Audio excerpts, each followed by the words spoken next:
نحمده ونصلي على رسوله الكريم اما بعد فاعوذ بالله من الشیطان الرجیم بسم اللہ الرحمن الرحیم رب اشرح لی صدری ویسر لی امری واحلل عقدۃ من لسانی یفقهوا قولی رب زدنی علما اور رب زدنی علما اور رب زدنی علما۔ جز نمبر 28، 28واں پارہ، اور آج انشاءاللہ ہم پڑھیں گے سورۃ المنافقون۔ سورۃ المنافقون، اگر آپ کو یاد ہو پیچھے ہم پڑھ چکے سورۃ المؤمنون، یاد ہے آپ کو کون سا جز تھا؟ جز نمبر 18، 18واں پارہ جہاں سے شروع ہوتا ہے سورۃ المؤمنون۔ آج ہم پڑھیں گے سورۃ المنافقون، اور آگے ایک اور سورہ ہماری آئے گی آخری پارے میں، سورۃ الکافرون۔ سمجھ رہے ہیں؟ سورۃ المنافقون جو ہے یہ مدنی سورہ ہے، جس کے 2 رکوع ہیں اور 11 آیات ہیں اس کے۔ حضرت ابو ہریرہ رضی اللہ تعالیٰ عنہ روایت کرتے ہیں کہ آپ صلی اللہ علیہ وسلم جمعے کے روز سورۃ الجمعہ اور سورۃ المنافقون کی تلاوت کیا کرتے تھے۔ سورۃ الجمعہ کیوں؟ کیونکہ سورۃ الجمعہ میں اصلاح کی گئی۔ ایک تو بتایا گیا کہ آج کا دن اتفاق اور اتحاد کا دن ہے، جمع ہونے کا دن، کہ مل کے اللہ کا ذکر کیا جائے۔ اور دوسری جو سب سے بڑی ضروری جو اصلاح کی گئی آخری آیات میں، وہ کس بات کی تھی؟ واللہ خیر الرازقین، بے شک اللہ سبحانہ و تعالیٰ بہترین رزق دینے والا ہے، بجائے اس کے کہ تم جمعے کے روز امام کو خطبے میں اکیلا چھوڑ کر باہر بھاگو۔ کس لیے؟ رزق کے لیے، وہ جو ایک واقعہ پیچھے بیان ہو چکا۔ اور ساتھ ہی سورۃ المنافقون بھی پڑھتے تھے تاکہ منافقین کو موقع دیا جائے، چانس دیا جائے ان کے سدھرنے کا۔ دیکھیں اللہ سبحانہ و تعالیٰ بار بار انسان کو مہلت دیتا ہے، شاید کہ میرا بندہ میری طرف پلٹ آئے۔ آپ صلی اللہ علیہ وسلم نے بھی، کیونکہ حالانکہ منافقین کے نام آپ کو بتا دیے گئے تھے، لیکن آپ نے علل اعلان ان کے نام نہیں بتائے۔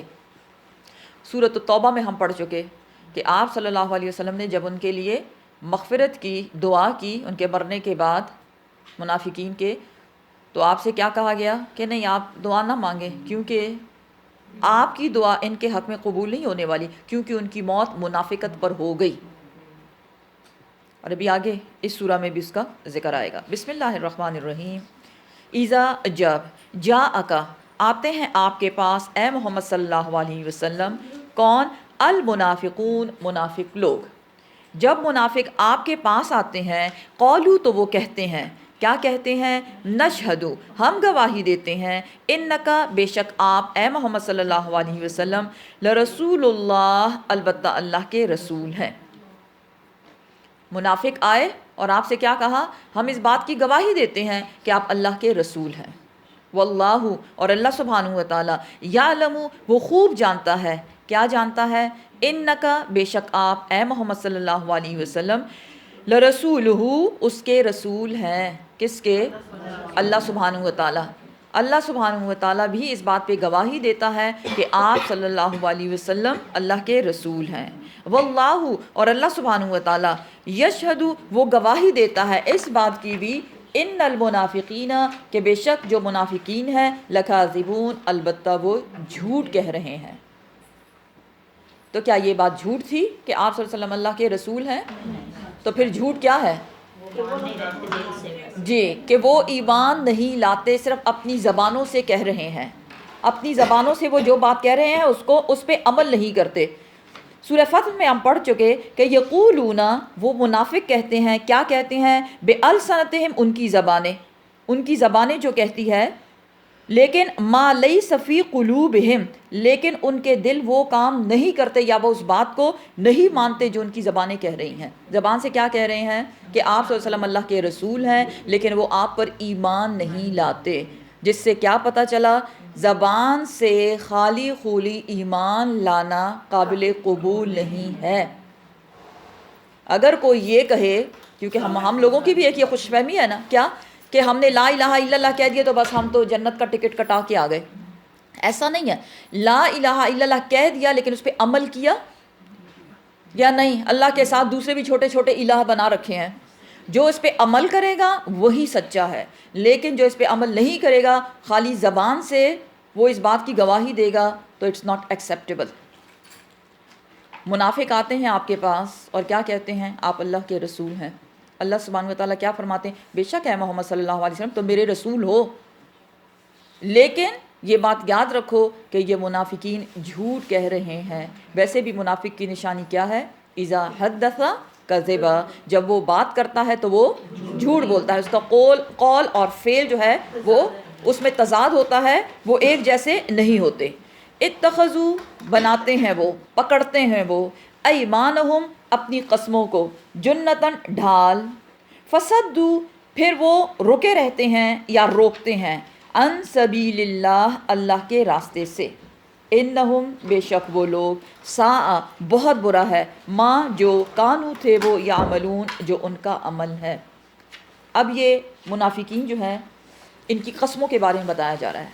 منافق بہت قسمیں کھانے والا ہوتا ہے، اور قسم انسان کب کھاتا ہے؟ جب وہ کسی کو اپنی بات کا یقین دلانا چاہے. یہ کس بات کا یقین دلانا چاہ رہے ہیں؟ کہ ہم ایمان والے ہیں. سورہ بقرہ میں ہم پڑھ چکے، وَإِذَا لَقُوا الَّذِينَ آمَنُوا قَالُوا آمَنَّا وَإِذَا خَلَوْا إِلَىٰ شَيَاطِينِهِمْ قَالُوا إِنَّا مَعَكُمْ، کہ جب یہ ایمان والوں سے ملتے ہیں قسمیں کھا کھا کے کہتے ہیں ہم تمہاری ہی طرح ایمان لائے. لیکن جب بھی ان کو موقع ملتا ہے منافقین کو چھوڑ کے ان جیسے لوگوں سے ملنا، یعنی انہی طرح کی ذہنیت رکھنے والے، انہی طرح کے باتیں کرنے والے، عمل کرنے والے، تو پھر ان کے سامنے وہ کیا کہتے ہیں؟ نہیں یار ہم تو آپ کے ساتھ ہیں، ہم تو ان کے ایویں مذاق کر رہے تھے، دل لگی کر رہے تھے. تو کیا دین ہی رہ گیا ہے دل لگی کرنے کو؟ قسمیں کھاتے ہیں، اس کو ڈھال بناتے ہیں، کیونکہ جب یہ کسی کے سامنے قسمیں کھاتے تو ظاہر ہے جس کے سامنے قسم کھائی جا رہی ہے وہ یقین کر لیتا کہ ہاں یہ سچ کہہ رہا ہے. منہ سے قسم کھائی ہم تمہارے ساتھ ہیں، ہم ایمان والے ہیں، لیکن عمل کیا بتا رہا ہے؟ قرآن اس بات پہ گواہی دے رہا ہے ان کا عمل کیسا ہے؟ ساء بہت برا، بہت برا ہے ان کا عمل، ما کانوا یعملون جو ان کے اعمال ہیں. اب برا عمل ان کا کیا ہے؟ کیا کرتے ہیں یہ؟ قرآن بتاتا ہے کہ جب یہ نماز کی طرف آتے ہیں قاموا کسالی، تو کیسے آتے ہیں؟ سستی کے مارے، سستی کے مارے اپنے آپ کو کھینچ کھینچ کے لاتے ہیں. تو پھر نماز نہ پڑھیں؟ نہیں، نماز پڑھنا بھی تھا. کیوں کہ اس وقت اب تو بہت سے لوگ نا مسلمان ماشاء اللہ سے، اللہ ہم سب کو نیکی کی ہدایت دے، نماز پڑھنا ان کے لیے اتنا ضروری نہیں ہے. اس وقت حال یہ تھا جو نماز پڑھنے والا ہے وہ مسلمان ہے، وہ مومن ہے، جو نماز نہیں پڑھتا وہ کافر ہے. تو یہ منافق نماز پڑھنے کیوں آتے تھے؟ تاکہ لوگوں کو کیا پتہ چلے کہ یہ ایمان لا چکے ہیں، یہ ایمان والے ہیں. اس لیے جب بھی وہ نماز کا وقت ہوتا ہے تو بالکل اینڈ ٹائم پہ پہنچتے ہیں. تو اینڈ ٹائم پہ نماز پڑھنا کیا ہے؟ منافقین کی نماز. اسی طرح اللہ کے یاد کرنے کے بارے میں قرآن کیا بتاتا ہے کہ لا یذکر اللہ الا قلیلا، نہیں وہ اللہ کو یاد کرتے مگر بہت تھوڑا، چاہے وہ عبادت کے لحاظ سے ہو یا ویسے ہی ذکر اذکار ہو. آپ صلی اللہ علیہ وسلم نے منافقین کی جو 3 نشانیاں بتائیں وہ کون سی تھی؟ کہ اذا حدث کذبا، بات کرے جھوٹ بولے، اذا وعد اخلفا، جب اس سے وعدہ کرے کسی سے تو وعدہ خلافی کرے، اور واذا تؤمن خانا، جب اس کو امانت دی جائے تو وہ اس میں خیانت کرتا ہے. اس کے علاوہ بھی آپ نے کچھ نشانیاں بتائیں. کیا نشانیاں بتائیں؟ آپ صلی اللہ علیہ وسلم نے فرمایا کہ جب منافق سلام کرتا ہے تو وہ سلام نہیں کرتا بلکہ وہ لعنت کرتا ہے. سمجھ رہے ہیں؟ سلام کیا ہے؟ رحمت، لیکن وہ رحمت نہیں کرتا بلکہ وہ لعنت کرتا ہے. اسی طرح ان کی جو خوراک ہوتی ہے وہ لوٹ مار ہوتی ہے. منافقین کی خوراک کیا ہے؟ لوٹ مار. لوٹ مار مینز دوسروں کا مال ہڑپ کر جانا، دوسروں کو دھوکہ دینا، دوسروں کے حق کو کھا جانا. مزید ان کے بارے میں بتایا گیا کہ یہ مسجدوں میں جانا پسند نہیں کرتے، یا ان ادر ورڈز مسجدوں کے قریب رہنا پسند نہیں کرتے. کیونکہ اگر مسجد قریب ہے تو جلدی سے آپ مسجد جا سکتے ہیں، لیکن یہ دور دور رہنا پسند کرتے تھے. اور جب یہ بالکل اینڈ ٹائم پر پہنچتے آخری وقت میں تو اگر ان سے پوچھا جاتا کہ اتنے لیٹ کیوں ہوئے تو یہ کیا کہتے؟ ہم تو بہت دور سے آئے ہیں. تو یہ بڑا احسان جتاتے تھے نماز پڑھنے کے لیے بھی. اور ان کا جو رویہ ہے وہ تکبر سے بھرا ہوا ہے، ان میں کسی قسم کی عاجزی نہیں ہوتی. اور یہ نرمی سے محروم ہوتے ہیں. نرمی کیا ہوتا ہے؟ دل کا نرم ہونا، ڈاؤن ٹو ارتھ ہونا، بیسیکلی عاجزی. مزاج میں عاجزی جو ہے یہ بھی اللہ کی طرف سے بہت بڑی نعمت ہوتی ہے. دیکھیں کائنڈنس جو ہے یہ ایک یونیورسل لینگویج ہے. سمجھ رہے ہیں نا؟ کائنڈنس، رحم دلی. اگر کوئی آپ کی بات آپ کی لینگویج کو سمجھتا بھی نہیں ہے، یا آپ کسی کی لینگویج کو نہیں سمجھتے، لیکن اس کے باوجود اگر آپ اس کے ساتھ کائنڈ ہیں، رحم دل ہیں، نرم مزاج ہیں، آپ کی باڈی لینگویج سے ہی پتہ چل جائے گا. تو منافقین میں یہ چیزیں نہیں پائی جاتی. ذالک، یہ اس وجہ سے ہے. کیوں منافقین ایسا کرتے ہیں؟ کیونکہ بے انہم، بے شک وہ، آمنو، وہ ایمان لائے. پہلے وہ ایمان لائے، ثم پھر کفرو، انہوں نے انکار کیا. پہلے ایمان لائے کس کے سامنے؟ مسلمانوں کے سامنے، تاکہ ان کو کیا بتائیں کہ ہم تمہارے ساتھ ہیں. لیکن اس کے علاوہ یعنی ان کے پیٹھ پیچھے کیا کرتے ہیں؟ وہ کفر کرتے ہیں، اصل مومن نہیں ہے. تو جو بھی ایسا کرے گا اللہ سبحانہ و تعالیٰ سے تو ان کا حال پوشیدہ نہیں. اللہ سبحانہ و تعالیٰ کیا کرتا ہے؟ فَطُبِعَ، پس اس نے مہر لگا دی، عَلَىٰ قُلُوبِهِمْ، ان کے دلوں پر، فَهُمْ، پس وہ، لَا يَفْقَهُونَ، وہ سمجھ نہیں رکھتے. کس چیز کی سمجھ؟ دین کی، ہدایت کی، ایمان کی، دولت کی ویلیو کیا ہے. ایمان لانا ان کو کتنا کامیاب بنا دے گا، ان کو اس کی سمجھ ہی نہیں ہے. دیکھیں کسی بھی چیز کی قدر انسان کب کرتا ہے؟ جب اس کو اس چیز کی ویلیو کا اندازہ ہو. لیکن منافقین کے دلوں پر اللہ نے مہر لگا دی. ختم اللہ علی قلوبہم وعلی سمعہم وعلی ابصارہم غشاوہ. اللہ نے ان کے کان، آنکھ، دل سب بند کر دیے. اور ایسا کیوں ہوا؟ اللہ نے ایسا اس لیے کیا کہ فلما زاغوا، جب وہ ٹیڑھے ہو گئے، ازاغ اللہ قلوبہم، اللہ نے ان کے دلوں کو ٹیڑھا کر دیا. سمجھ رہے ہیں بات کو؟ جس سے کیا پتہ چلا کہ بے شک ایمان جو ہے وہ کن کو نصیب ہوتا ہے؟ جن کی نیت صاف ہو، نمبر 1، جن کا قول اور فعل میں کوئی تضاد نہ ہو. اور اللہ ہدایت ایسے ہی لوگوں کو دیتا ہے. لیکن وہ لوگ، کیونکہ قرآن کی ایک آیت ہے ہم پڑھتے ہیں، وَمَن يُضْلِلِ اللَّهَ، جس کو اللہ گمراہ کر دے کوئی اس کو ہدایت نہیں دے سکتا. تو پھر اس کا مطلب یہ نہیں کہ اللہ لوگوں کو گمراہ کرتا ہے. دین، ایمان، ہدایت نعمت ہے. یہ نعمت کس کو نصیب ہوگی؟ جو اس کا قدردان ہوگا. اور منافقین نے اس کی قدر نہیں کی. اس لیے اللہ سبحانہ و تعالی نے ان کے دلوں پہ مہر لگا دی، اور اب ان کو دین کی سمجھ نہیں یا دین کی قدر نہیں ہے. وَإِذَا، اور جب، رَأَيْتَهُمْ، جب تم دیکھو ان کو، جب بھی تم منافقین کی طرف دیکھو، تو عجبک، تعجب میں ڈال دے تجھ کو، تم کو، اجسامہم، ان کے جسم. تعجب میں مینس کہ تم حیران ہو جاؤ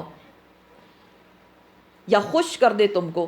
اجسامہ ان کی. اب یہ منافقین کی باڈی کے بارے میں بتایا جا رہا ہے. فزیکلی منافقین اتنے فٹ اور اتنے خوبصورت ہیں کہ جب تم ان کو دیکھو تو تم حیران رہ جاؤ کہ سبحان اللہ، ایسی باڈی اللہ نے ان کو دی ہوئی ہے.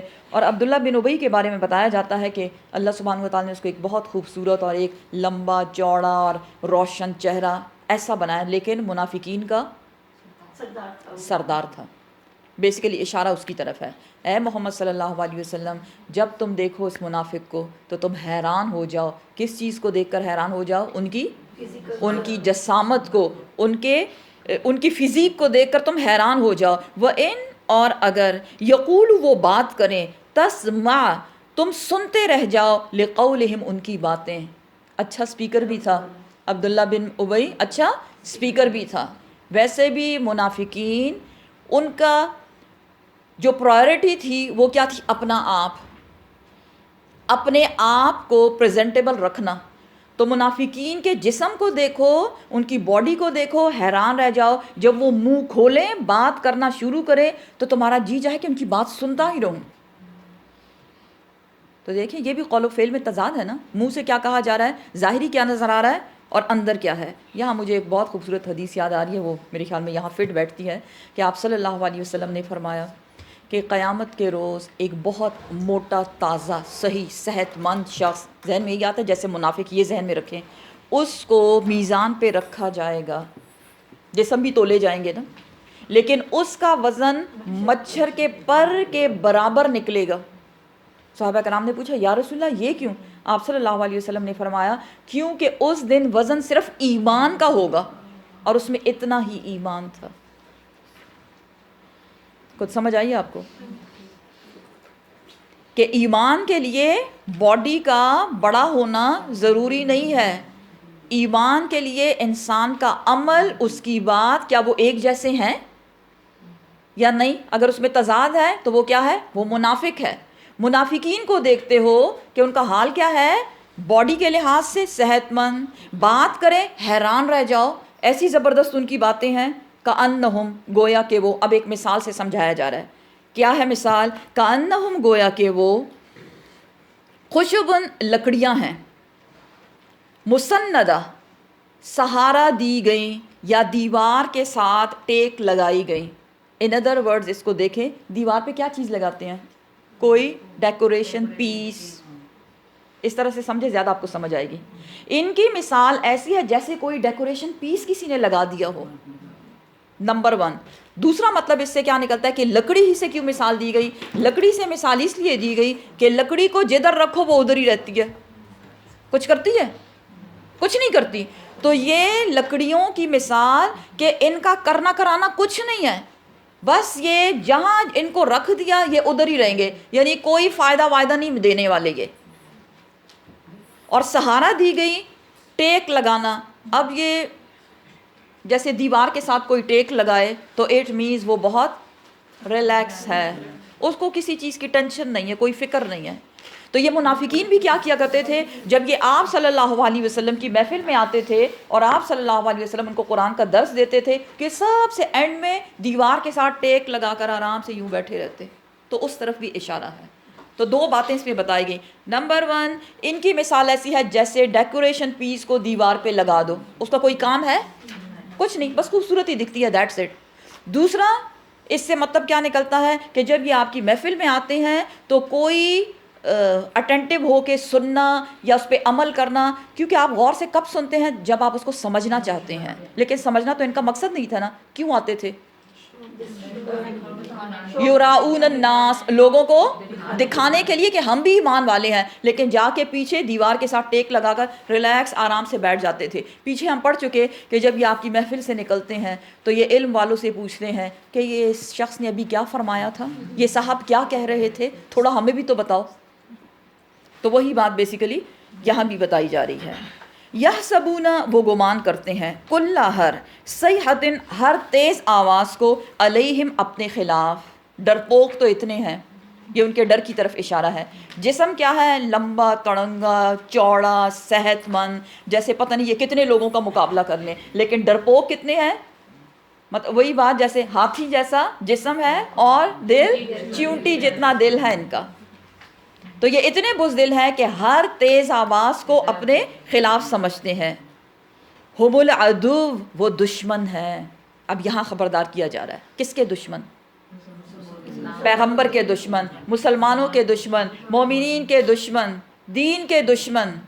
دشمن ہے. ہم العدو، وہ دشمن ہے.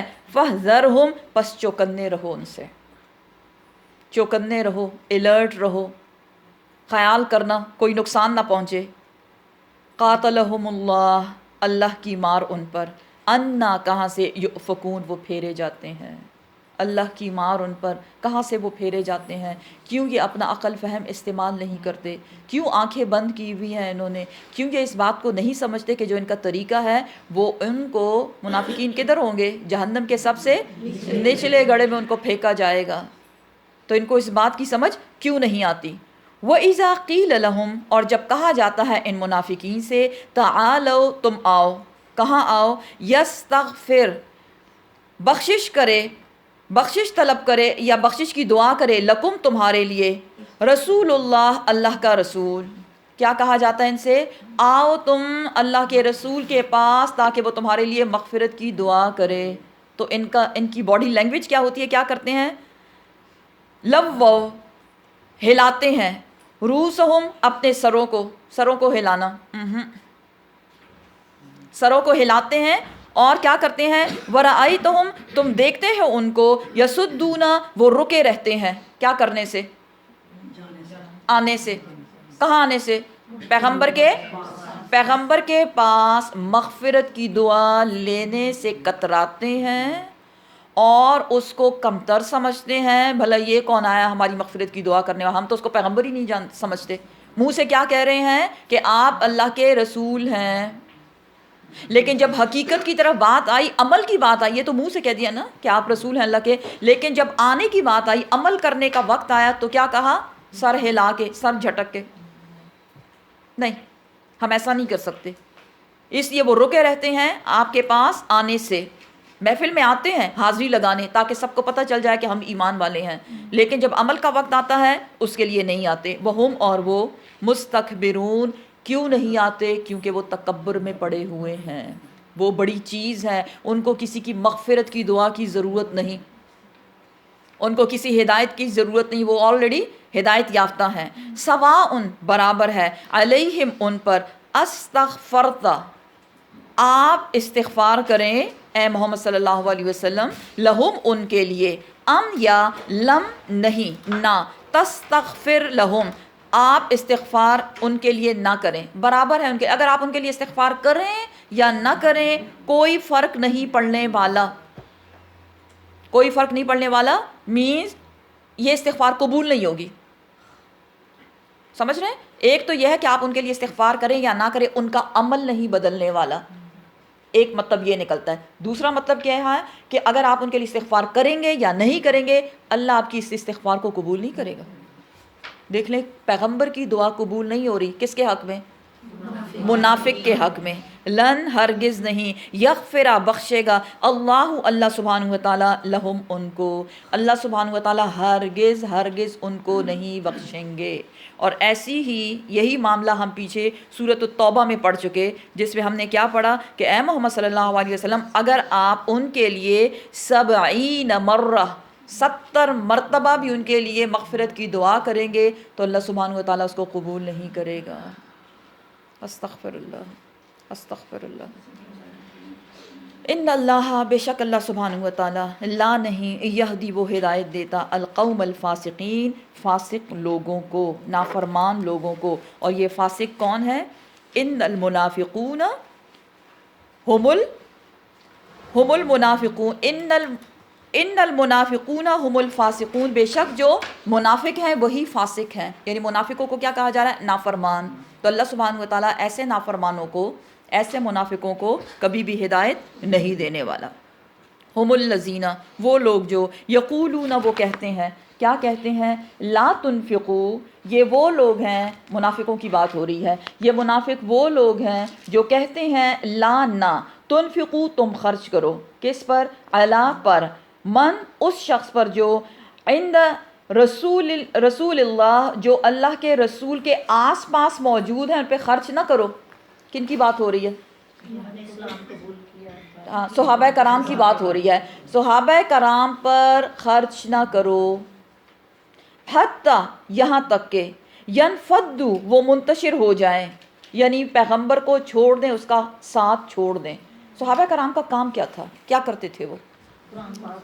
آپ صلی اللہ علیہ وسلم سے قرآن سنتے، اس کو محفوظ کرتے اور پھر اس کو آگے پہنچاتے۔ یہی کام تابعین نے کیا، تبع تابعین نے کیا، اور اس کے بعد ہم لوگ جو فالوورز ہیں ہمارا بھی یہی کام ہے کہ جس تک ہو سکے قرآن کی آیات کو پہنچایا جائے۔ قرآن کی آیات کیوں پہنچائی جائیں دوسروں تک؟ تاکہ اللہ کا پیغام عام کیا جائے، لوگوں کو سمجھایا جائے، سمجھے اور سمجھنے کے بعد اس پہ عمل کیا جائے۔ یہی انسان کی زندگی کا مقصد ہے۔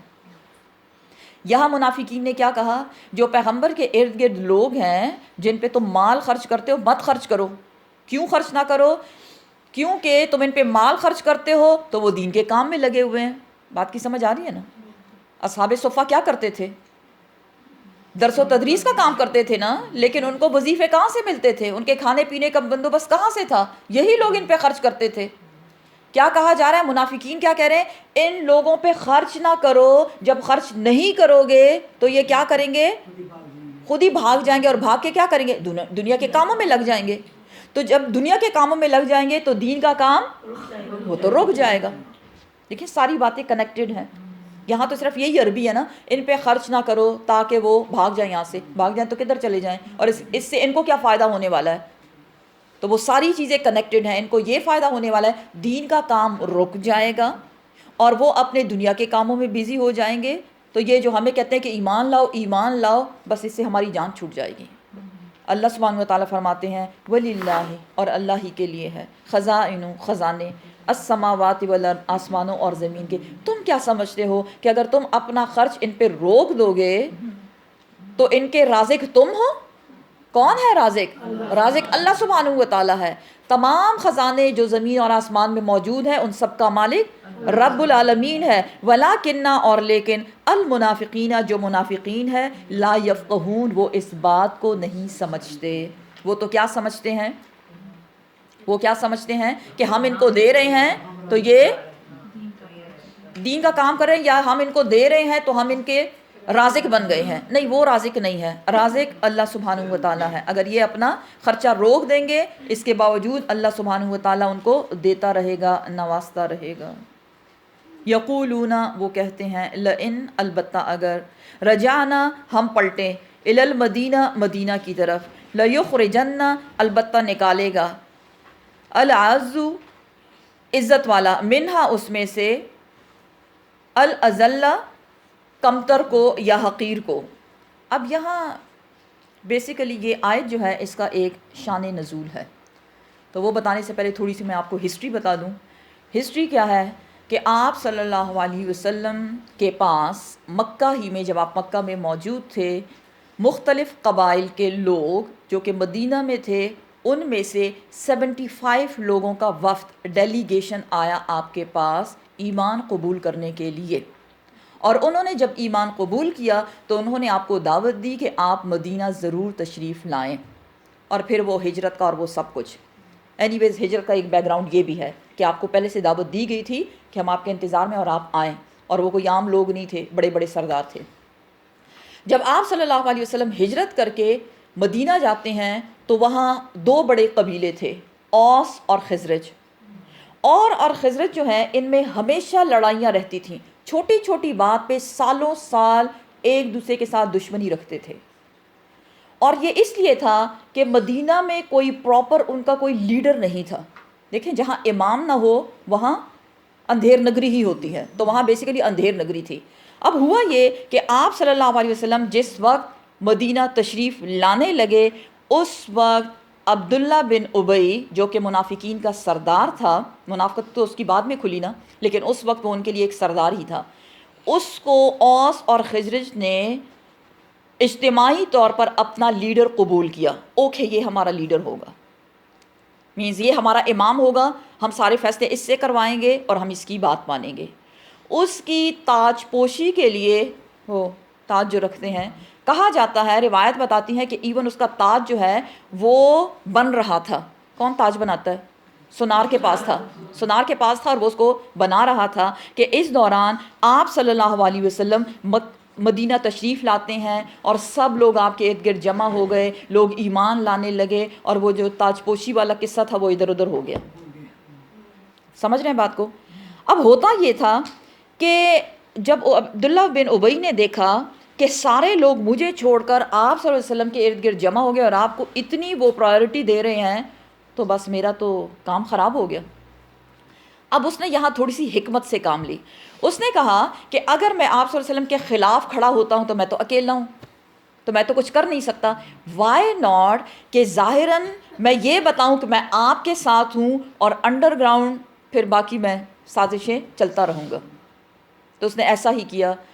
آپ صلی اللہ علیہ وسلم ہر جمعے کے روز کھڑے ہو کر جب لوگوں کو نصیحت وصیت کیا کرتے تھے، تقریر کیا کرتے تھے، درس و تدریس کیا کرتے تھے، تو آپ کی تقریر، آپ کی درس و تدریس کے بعد یہ عبداللہ بن ابی اپنے آپ کھڑا ہو جاتا اور لوگوں سے کہتا، لوگوں کیا تم جانتے ہو یہ جو پیغمبر ہے یہ آپ صلی اللہ علیہ وسلم نبی ہیں، ہم اس پہ ایمان لائے، تم سب لوگ اس کی بات مانو.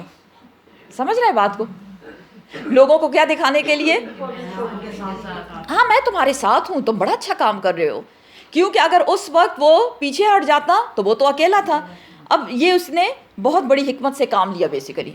اب ہوتا کیا ہے کہ اس نے انڈر گراؤنڈ وہ کہتے ہیں نا کہ اپنا کام بھی شروع رکھا، جاری رکھا. اور ہوتا کیا ہے کہ جب غزوہ بدر ہوا اور غزوہ بدر کے موقع پر جب مسلمانوں کو جیت ہوئی اور اس موقع پر بنو قینقاع کو یہاں سے نکالے جانے کا حکم آپ صلی اللہ علیہ وسلم نے دیا، تو عبداللہ بن ابی نے ان سے کیا کہا؟ میں تمہارے ساتھ ہوں. اب یہاں منافقت دیکھیں آپ. شروع میں کیا کہا؟ نبی جو کہتا ہے بالکل ٹھیک کہہ رہا ہے، تم سب اس کو فالو کرو، میں بھی تم لوگوں کے ساتھ ہوں. غزوہ بدر میں اس نے یہ منافقت دکھائی. اب غزوہ احد جب آیا تو غزوہ احد میں آپ کو یاد اس نے کیا کیا تھا؟ 300 لوگوں کو لے کر عین جنگ کے موقع پر واپس چلا گیا ناراض ہو کر. اسی طرح مختلف موقعوں پر اس نے مسلمانوں کو نقصان پہنچایا، لیکن آپ صلی اللہ علیہ وسلم اگر چاہتے تو اسی وقت اس کو سٹاپ کر لیتے. سٹاپ نہیں کیا، کوئی اس کی بے عزتی نہیں کی، بلکہ اس کو کیا کہا؟ بار بار اس کو موقع دیتے رہے، شاید اس بار یہ مان جائے، شاید اس بار یہ بدل جائے. دیکھیں کتنا خوبصورت طریقہ ہے چانس دینا. اور ہم بھی کیا کرتے ہیں؟ ایک ہی بار میں نہیں، یہ ماننے والا نہیں ہے. نہیں، آپ صلی اللہ علیہ وسلم نے ایسا نہیں کیا.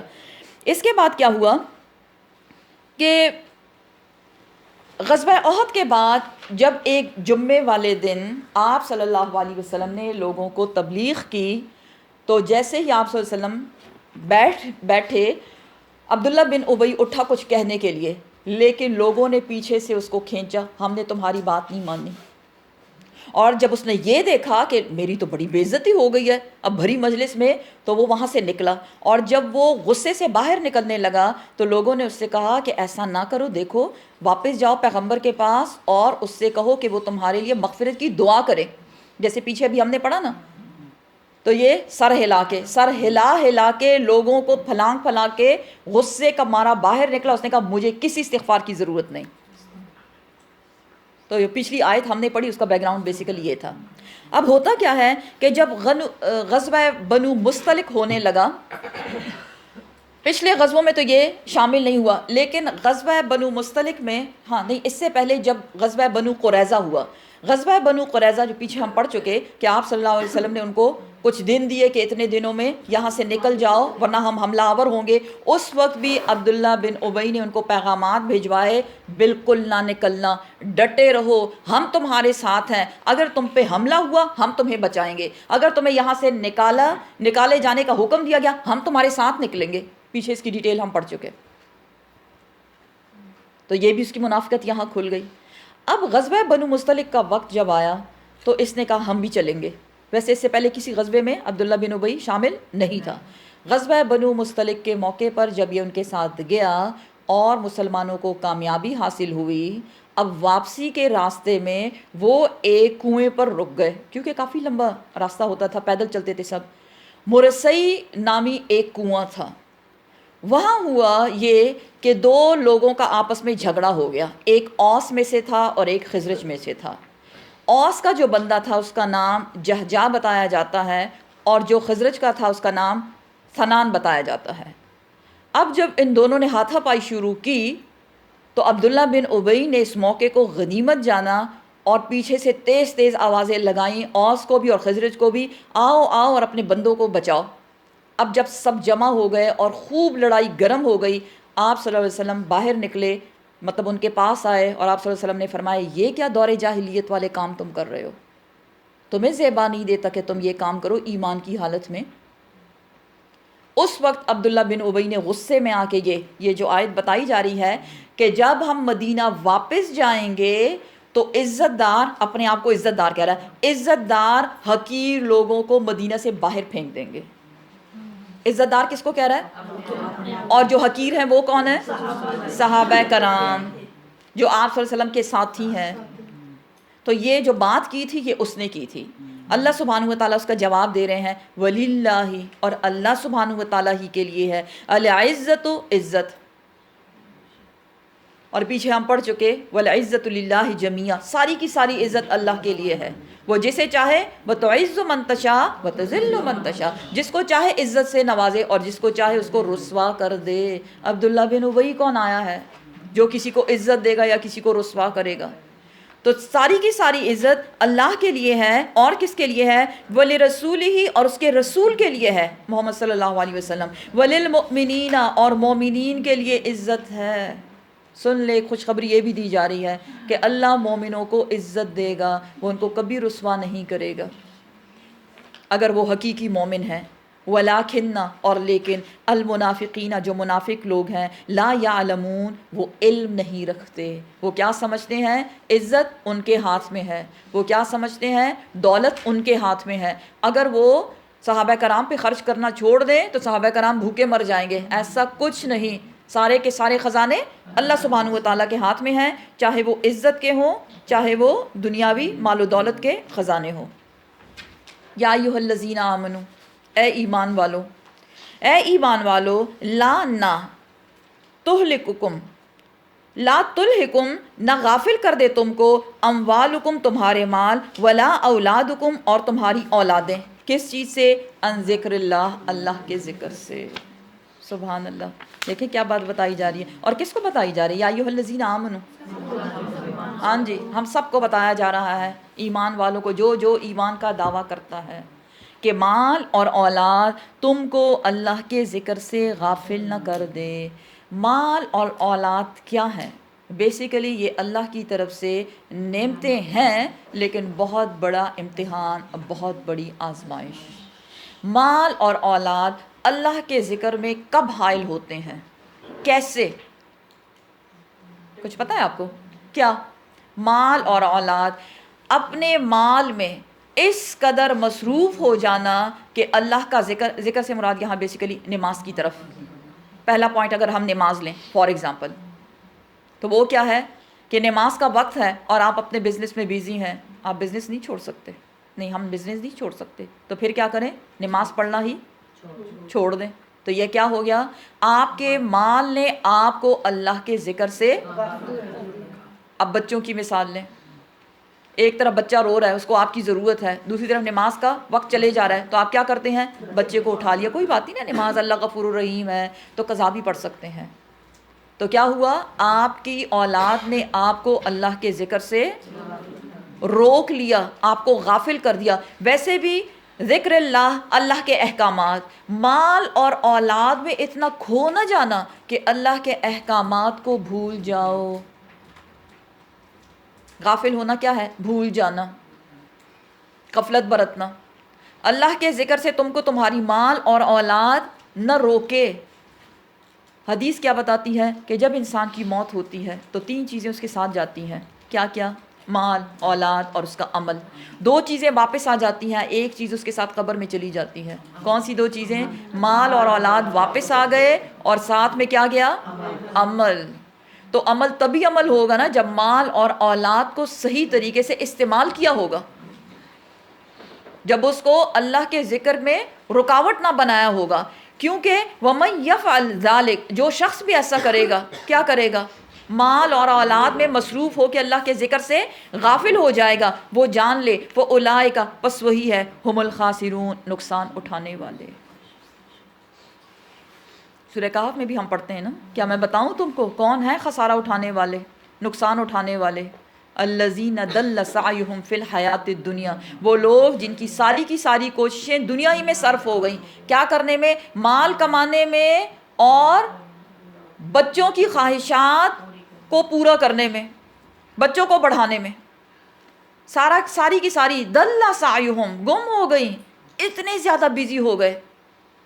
اور وہ کیا سمجھتے ہیں کہ جو مال بڑھتا رہا، جو بچے کامیاب ہوتے رہے، وَهُمْ يَحْسَبُونَ، کیا سمجھتے ہیں وہ سمجھتے یہ ہیں أَنَّهُمْ يُحْسِنُونَ صُنْعًا، ہم نے تو بڑی کامیابی پالی، ہم تو بڑا فٹ جا رہے ہیں.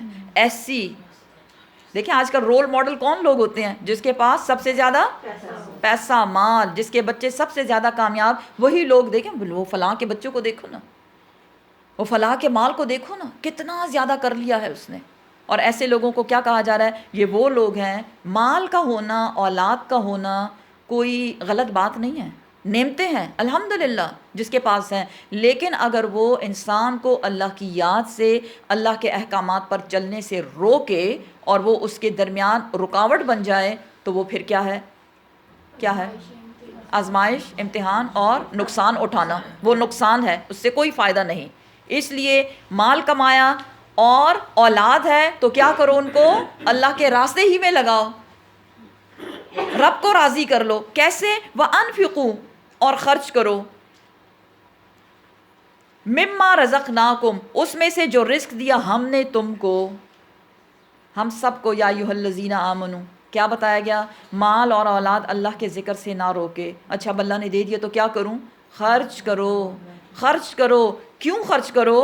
من قبلی، اس سے پہلے، ان یہ کہ یاتیا آ جائے، احدکم، تم میں سے کسی ایک کے پاس، الموت، موت. موت آ گئی. سوچا بھی نہیں تھا اچھا موت بھی آئے گی.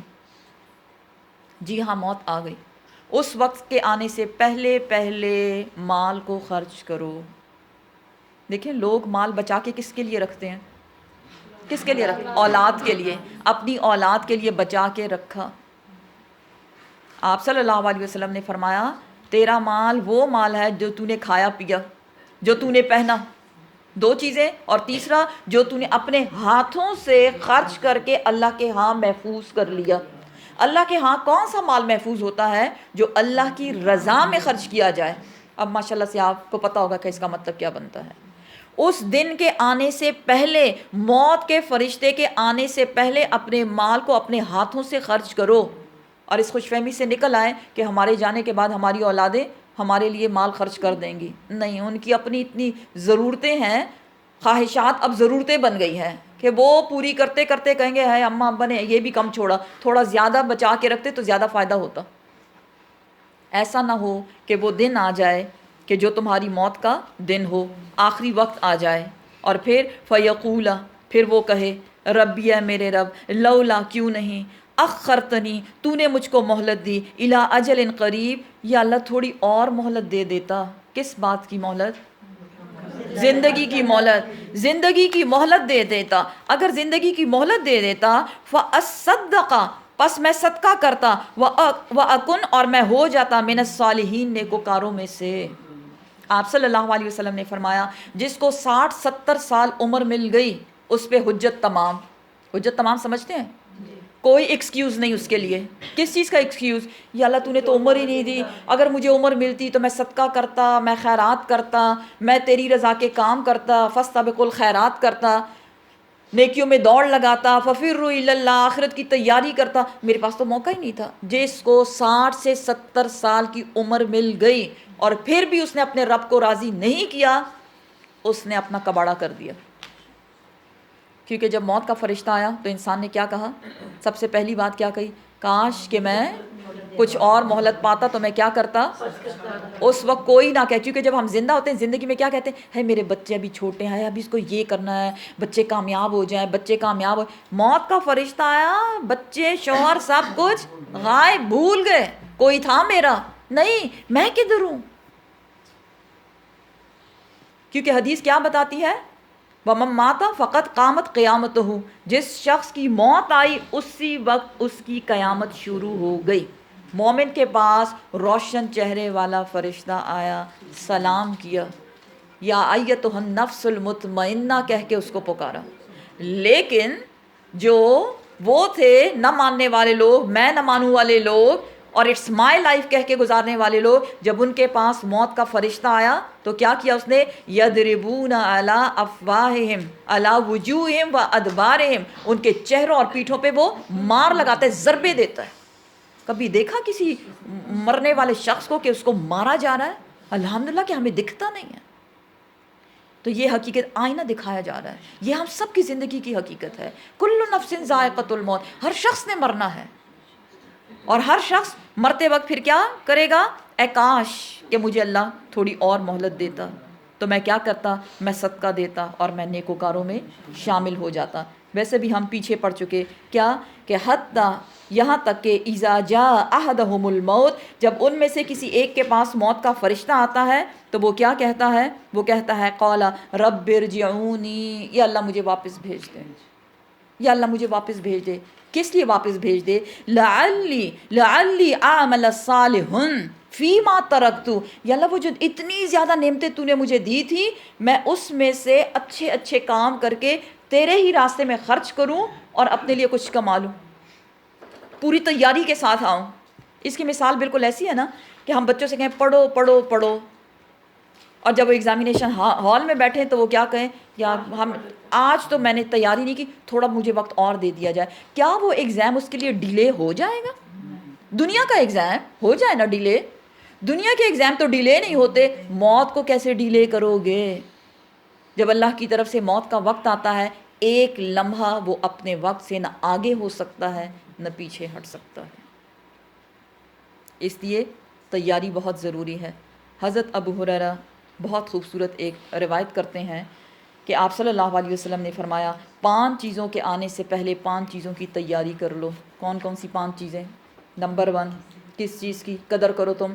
مال کی قدر کرو غربت کے آنے سے پہلے، جوانی کی قدر کرو بڑھاپے کے آنے سے پہلے، اور صحت کی قدر کرو بیماری کے آنے سے پہلے، فرصت کے اوقات کی قدر کرو مصروفیت سے پہلے، اور زندگی کی قدر کرو موت کے آنے سے پہلے. لیکن ہمیں ان چیزوں کی قدر کب آتی ہے؟ جب یہ وقت گزر جاتا ہے. لیکن الحمدللہ قرآن کو سمجھ کے پڑھنے کا یہی فائدہ ہے. بار بار جھنجھوڑتا ہے قرآن، کیونکہ ہم بھولنے والی مخلوق ہے نا، ہم بھول جاتے ہیں. اب اس وقت ایمان کا لیول کیا ہے؟ اپنے رب کو راضی کر لیں. کیوں راضی کر لیں؟ کیونکہ یہ وقت دوبارہ نہیں آنے والا. جب اس نے مہلت مانگی تو اللہ سبحانہ وتعالیٰ کیا فرماتے ہیں؟ ولن ہرگز نہیں، یؤخرہ مہلت دیتا اللہ سبحانہ وتعالیٰ نفساً کسی جان کو، اذا جب جاء آ جاتا ہے، اجلہا اس کا اجل. اجل کیا ہے؟ موت کا وقت جب آ جائے تو وہ وقت پھر ڈیلے نہیں ہو سکتا. واللہ اور اللہ سبحانہ وتعالیٰ خبیر خبر رکھنے والا ہے، بیما ساتھ اس کے جو تعملون جو تم عمل کرتے ہو. دیکھیں جب ہم فوت ہو جاتے ہیں تو لوگ کیا کہتے ہیں کہ اس انسان نے کیا کچھ چھوڑا. پھر ہم وہاں حساب کتاب لگاتے ہیں، وہ اتنے گھر اور یہ ہاں بس بچے محفوظ ہیں. کیا یہ شخص رازق تھا اپنے آل اولاد کا؟ نہیں، رازق تو اللہ سبحانہ وتعالیٰ ہے. اور جیسے انسان آپس میں بات کرتے ہیں ایسے ہی بات کرتے ہیں فرشتے آپس میں، اور وہ کیا کہتے ہیں؟ اس شخص نے آگے کیا بھیجا. آگے کدھر؟ جی اللہ کے پاس. اس کے اعمال اس قابل ہیں کہ وہ اللہ کے پاس محفوظ ہو گئے ہیں، یا وہ ردی مال تھا ربش میں چلے گئے ہیں. تو کرنا کیا ہے؟ سبق کیا ملا؟ کہ موت کیا ہے؟ بہت قریب ہے، آنے ہی والی ہے. اس وقت کے آنے سے پہلے پہلے کرنا کیا ہے؟ تیاری کرنی ہے. رب کو راضی کر کے جائیں. پھر یہ نہ کہنا کسی نے بتایا نہیں، پیغام پہنچا دیا میں نے. اللہ سبحانہ وتعالی ہمیں عمل کرنے کی توفیق دے.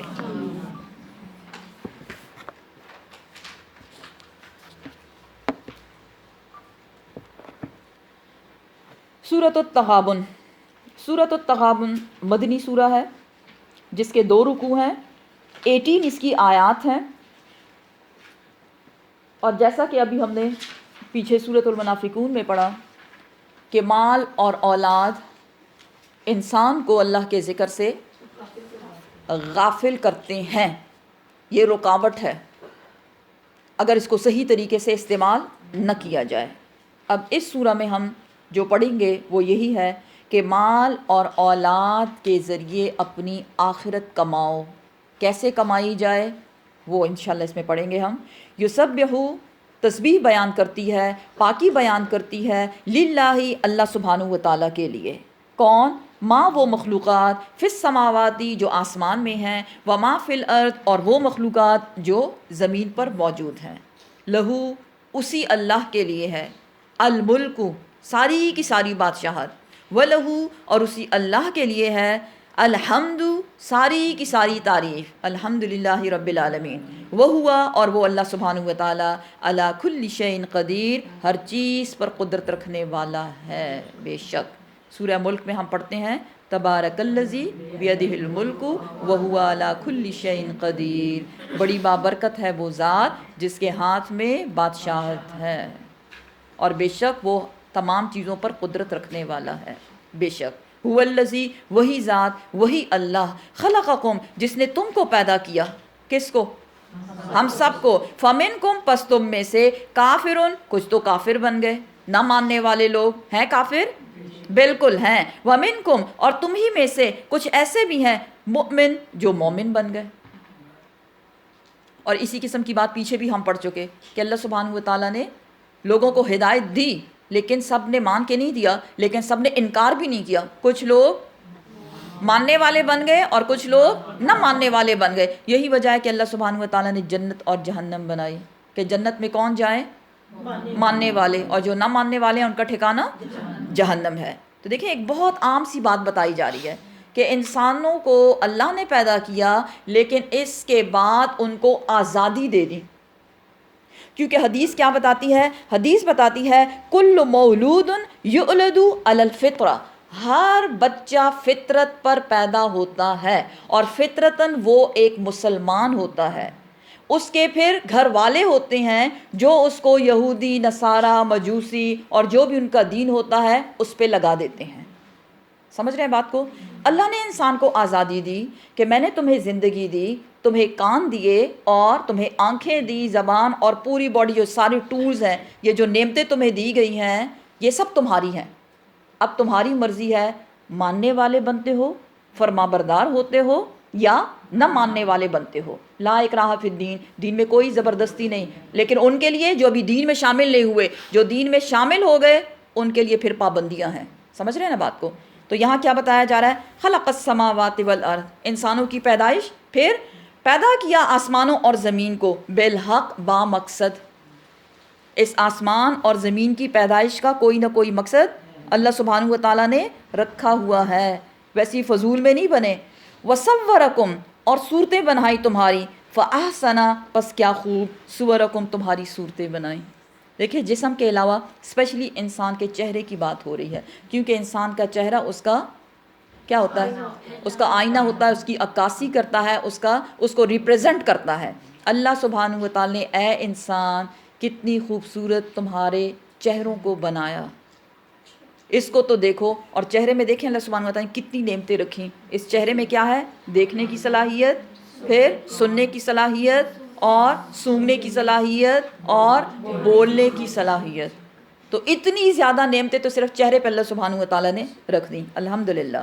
وَإِلَيْهِ، اور اسی کی طرف، المصیر، لوٹنا ہے، جس نے تمہیں پیدا کیا، نعمتوں سے نوازا، اب یہ لے کے اس دنیا میں گم نہ ہو جانا، کیونکہ at the end of the day چلتے چلتے چلتے واپس وہیں پہنچنا ہے جہاں سے تم آئے ہو، اور وہ کون سی جگہ ہے؟ اللہ سبحانہ و تعالیٰ۔ اللہ سبحانہ و تعالیٰ کے سامنے تم حاضر ہوگے۔ کون ہے یہ اللہ جس کے پاس مجھے پلٹنا ہے، جس کے پاس ہم سب کو واپس جانا ہے؟ وہی اللہ، یعلم، خوب جانتا ہے، کیا جانتا ہے؟ ماں، وہ جو، فی السماواتی، جو آسمانوں میں ہے، والارضی، اور جو زمین پر موجود ہے، سب کچھ اللہ سبحانہ و تعالیٰ جانتا ہے۔ وَيَعْلَمُ، اور وہ خوب جانتا ہے، مَا تُسِرُّونَ، جو تم چھپاتے ہو، وَمَا تُعْلِنُونَ، اور جو تم ظاہر کرتے ہو۔ واللہ، اور اللہ سبحانہ و تعالیٰ، علیم، خوب جاننے والا ہے، بذات الصدور، سینوں کے راز۔ سینے میں کیا ہے؟ دیکھیں پہلے اللہ سبحانہ و تعالیٰ نے اوپر اوپر کی چیزیں بتائیں، بڑی بڑی چیزیں۔ جانتا ہے کیا؟ آسمان اور زمین، نظر آ رہے ہیں نا؟ اللہ سبحانہ و تعالیٰ کو معلوم ہے کہ اس وقت آسمانوں میں کیا ہو رہا ہے، کیا ہونے والا ہے، زمین پر کیا ہو رہا ہے، کیا ہونے والا ہے، کیا ہوگا، کیا ہوا تھا، وہ سب جانتا ہے۔ یہ تو بڑی بڑی چیزوں کے بارے میں۔ پھر جو تم چھپاتے ہو، جو تم ظاہر کرتے ہو، انسان چھپا کے کون سے کام کرتا ہے؟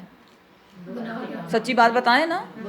ہاں، برائی کے کام، گناہ کے کام۔ آپ صلی اللہ علیہ وسلم سے صحابہ کرام نے پوچھا یا رسول اللہ گناہ کیا ہوتا ہے، ہمیں کیسے پتہ چلے یہ کام گناہ کا ہے؟ آپ صلی اللہ علیہ وسلم نے فرمایا ہر وہ کام جو تیرے سینے میں کھٹکے اس بات پر کسی کو خبر نہ ہو جائے۔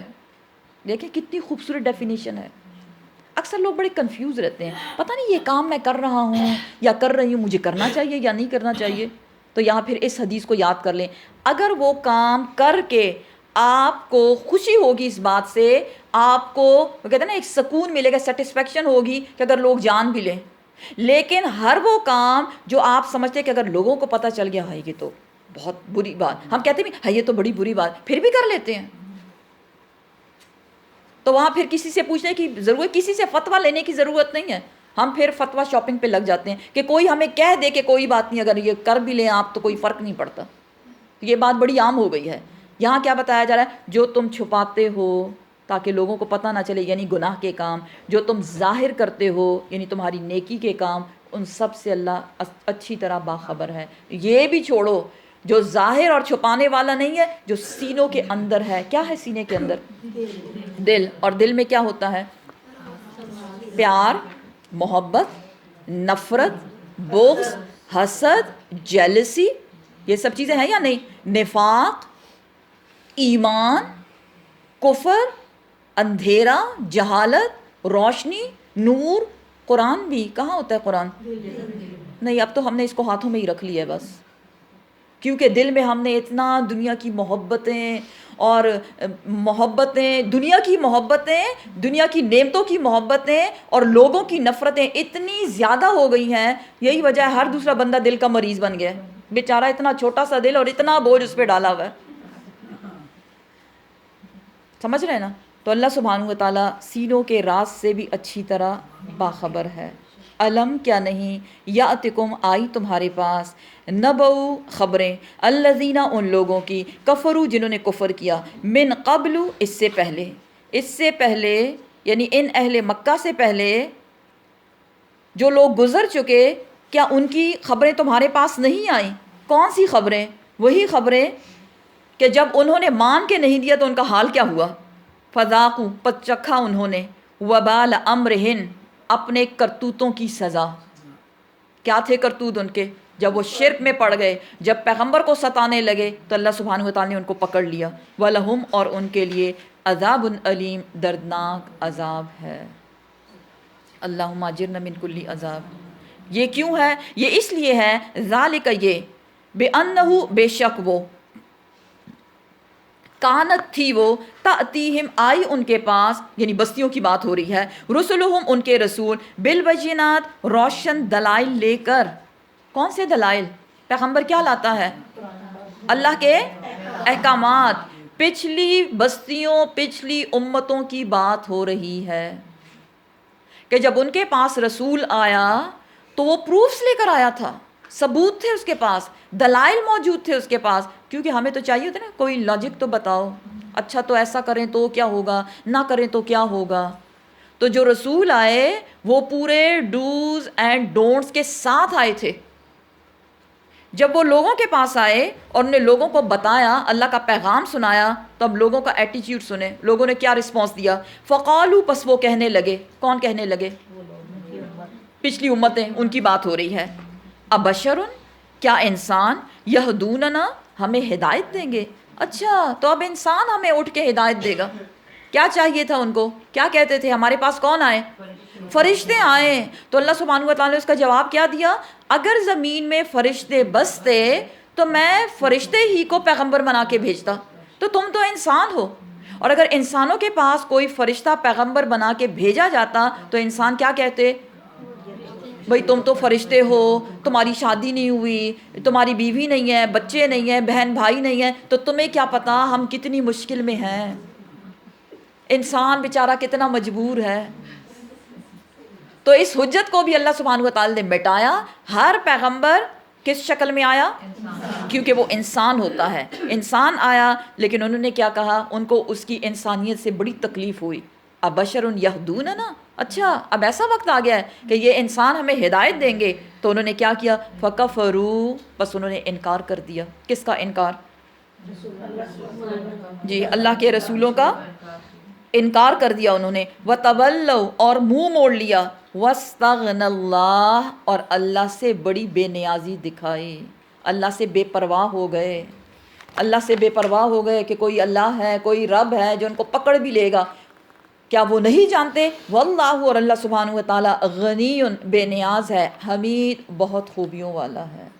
حدیث قدسی ہے، اللہ سبحانہ و تعالیٰ فرماتے ہیں اگر جن و انس تمام مخلوقات ایک مومن کی طرح ہو جائیں ان کے اعمال، تو وہ میرے الہ ہونے میں کوئی اضافہ نہیں کر سکتے. اور اگر تمام جن و انس و مخلوقات ساری کی ساری فاسق فاجر کافر کی طرح ان کا عمل ہو جائے تب بھی میرے الہ ہونے میں وہ کوئی کمی نہیں کر سکتے. اللہ سبحانہ و تعالیٰ کو ہماری فرما برداری اور عبادتوں کی ضرورت نہیں ہے. پھر کیوں حکم دیا گیا کہ اللہ کی عبادت کرو اور اس کی بات مانو؟ ہمارے لیے، تاکہ اللہ کے بندے جہنم سے بچ جائیں اور کدھر چلے جائیں؟ جنت میں چلے جائیں. اس میں بھی ہمارا ہی فائدہ ہے. زعم الذین، گمان کیا ان لوگوں نے. کیا گمان کیا؟ گمان کیا ان لوگوں نے، کفروا، جنہوں نے کفر کیا، ان یہ کہ لن ہرگز نہیں، یبعثو، وہ اٹھائے جائیں گے. کس دن؟ جی. کفر کرنے والے نے کیا کہا؟ میری پوچھ نہیں ہوگی، کون ہے جو مجھے پکڑے گا؟ کیونکہ قیامت کے روز جب انسانوں کو اٹھایا جائے گا اصل پکڑ اس دن ہونے والی ہے. دنیا میں تو چھوٹ جاتے ہیں نا لوگ، اصل پکڑ اسی دن ہونے والی ہے. تو انہوں نے کیا کہا؟ ہم اس بات کو مانتے ہی نہیں ہیں کہ ہمیں دوبارہ اٹھایا جائے گا. قل، آپ فرما دیجئے اے محمد صلی اللہ علیہ وسلم، بلا، جی ہاں، کیوں نہیں، وہ ربی، قسم ہے میرے رب کی، لتبعثن، البتہ ضرور بالضرور تم اٹھائے جاؤ گے، سارے کے سارے دوبارہ زندہ کیے جاؤ گے. ثم، پھر، لتنبؤن، البتہ ضرور بالضرور وہ خبر دے گا تم کو، بما، ساتھ اس کے، جو عمل تم، جو تمہارا عمل تھا. مثقال ذرۃ خیرا یرا، مثقال ذرۃ شرا یرا. ایک دانے برابر، ایون رائی کے دانے کے برابر بھی اگر کسی نے نیک عمل کیا ہو وہ بھی سامنے رکھا جائے گا، اور رائی کے دانے کے برابر بھی کسی نے ظلم یا گناہ کا کام کیا ہو وہ بھی سامنے لا کے رکھ دیا جائے گا. وذالک، اور یہ کیا؟ یہ تمہارا دوبارہ اٹھایا جانا. یہ کیا؟ یہ تمہارا دوبارہ اٹھایا جانا اور اللہ کا تم کو تمہارے گزرے ہوئے اعمال کی خبر دینا، سارا ریکارڈ تمہارے سامنے رکھنا، اللہ، اللہ پر، یسیر، بڑا ہی آسان ہے، وہ ایسا کر سکتا ہے بے شک. پھر کریں تو کیا کریں؟ اللہ کی پکڑ سے بچیں تو کیسے بچیں؟ فآمنوا، پس ایمان لے آؤ. کیا کہا جا رہا ہے؟ ایمان لے آؤ. سب سے پہلے کس پر؟ باللہ، اللہ پر. اللہ پر ایمان لے آؤ اگر تم اللہ کی پکڑ سے بچنا چاہتے ہو. ورسولہ، اور رسول پر ایمان لے آؤ، رسول کی سنت کو فالو کرو. والنور، اور اس نور پر ایمان لے آؤ، الذی، وہ جو، انزلنا، ہم نے اتارا. کون سا نور؟ قرآن. قرآن کی آیات کی طرف اشارہ ہے، قرآن کی آیات کی طرف اشارہ ہے کہ اس قرآن پر ایمان لے آؤ. واللہ، اور اللہ سبحانہ و تعالیٰ، بما، ساتھ اس کے، جو، تعملون، جو تم عمل کرتے ہو، خبیر، اس کی خبر رکھنے والا ہے. اور پھر وہ اس کی خبر تمہیں کب دے گا؟ جب تم دوبارہ اٹھائے جاؤ گے. اب یہ سب کچھ کس دن ہوگا؟ اب اس دن کے بارے میں بتایا جا رہا ہے. یوم، یہ وہ دن ہوگا، یجمعکم، وہ جمع کرے گا تم کو، لیومن، اس دن. اور وہ دن کون سا ہے؟ الجمعی، جمع ہونے کا دن. ذالک، یہ دیکھیں بار بار بتایا جا رہا ہے، دن، خاص دن. کون سا دن؟ جمع ہونے والا دن. کس کو جمع کیا جائے گا؟ سب کو جمع کیا جائے گا. قل ان الاولین والآخرین لمجموعون الی میقات یوم معلوم. تم اپنی بات کرتے ہو، اگلے پچھلے جتنے لوگ تھے سب کے سب کو جمع کیا جائے گا. کون سا وہ دن ہے؟ یوم التغابن، وہ ہے تغابن والا دن. کیا ہے تغابن؟ تغابن ہے غبن والا دن، غبن والا دن. حدیث بتاتی ہے کہ اللہ سبحانہ و تعالیٰ نے ہر انسان کے دو گھر بنائے، ایک جنت میں اور ایک جہنم میں. اب مومن کیا کرتا ہے؟ نیک اعمال کر کے اپنی جنت کا گھر سجاتا ہے، لیکن اس کے جہنم والا گھر تو وہاں موجود ہے. سمجھ رہے ہیں؟ کافر کیا کرتا ہے؟ بدعمالیاں، گناہ کے کام، نافرمانی کے کام کر کر کے اپنے جہنم کا گھر سجاتا ہے، لیکن اس کے پاس تو جنت کا گھر ہے. اب ہوگا کیا؟ قیامت کے روز جو مومنوں کے جہنم کے گھر ہوں گے وہ کافروں میں ڈسٹریبیوٹ کر دیے جائیں گے. غبن والا دن. غبن سمجھتے ہیں؟ قبضہ کر لینا کسی چیز پر. اور جو کافروں کے جنت کے گھر ہوں گے وہ سب کو کون غبن کر لے گا؟ کون لے جائے گا؟ جنتی مومن لے جائیں گے۔ ایک تو تغابن کا یہ مطلب ہے۔ دوسرا تغابن کا مطلب ہے ہار جیت کا دن۔ دیکھیں دنیا میں بھی ہم ایک دوڑ لگائی ہوئی ہے نا ہم نے، کس چیز کی دوڑ ہے؟ کس کے پاس کتنا مال ہے، کس کے بچے کتنے کامیاب ہیں، کس کے پاس کتنا حسن ہے، کس کے پاس کون کتنا اچھا سپیکر ہے، اینڈ بلا بلا بلا، کس کے پاس اچھی گاڑی ہے۔ بہت سی مثالیں ہمارے سامنے موجود ہیں، اور جن کے پاس یہ چیزیں ہیں وہ جیت گیا، وہ تو بڑا ہی خوش قسمت ہے۔ جیسے قارون کو لوگوں نے خوش قسمت کہا تھا، یاد ہے آپ کو قارون والا قصہ؟ تو جیسے دنیا میں ہار جیت کی ایک دوڑ لگی ہوئی ہے، قیامت کے روز بھی ایسی ہار جیت والا دن ہونا ہے۔ کون اس میں ہاریں گے؟ وہ کیا کیا؟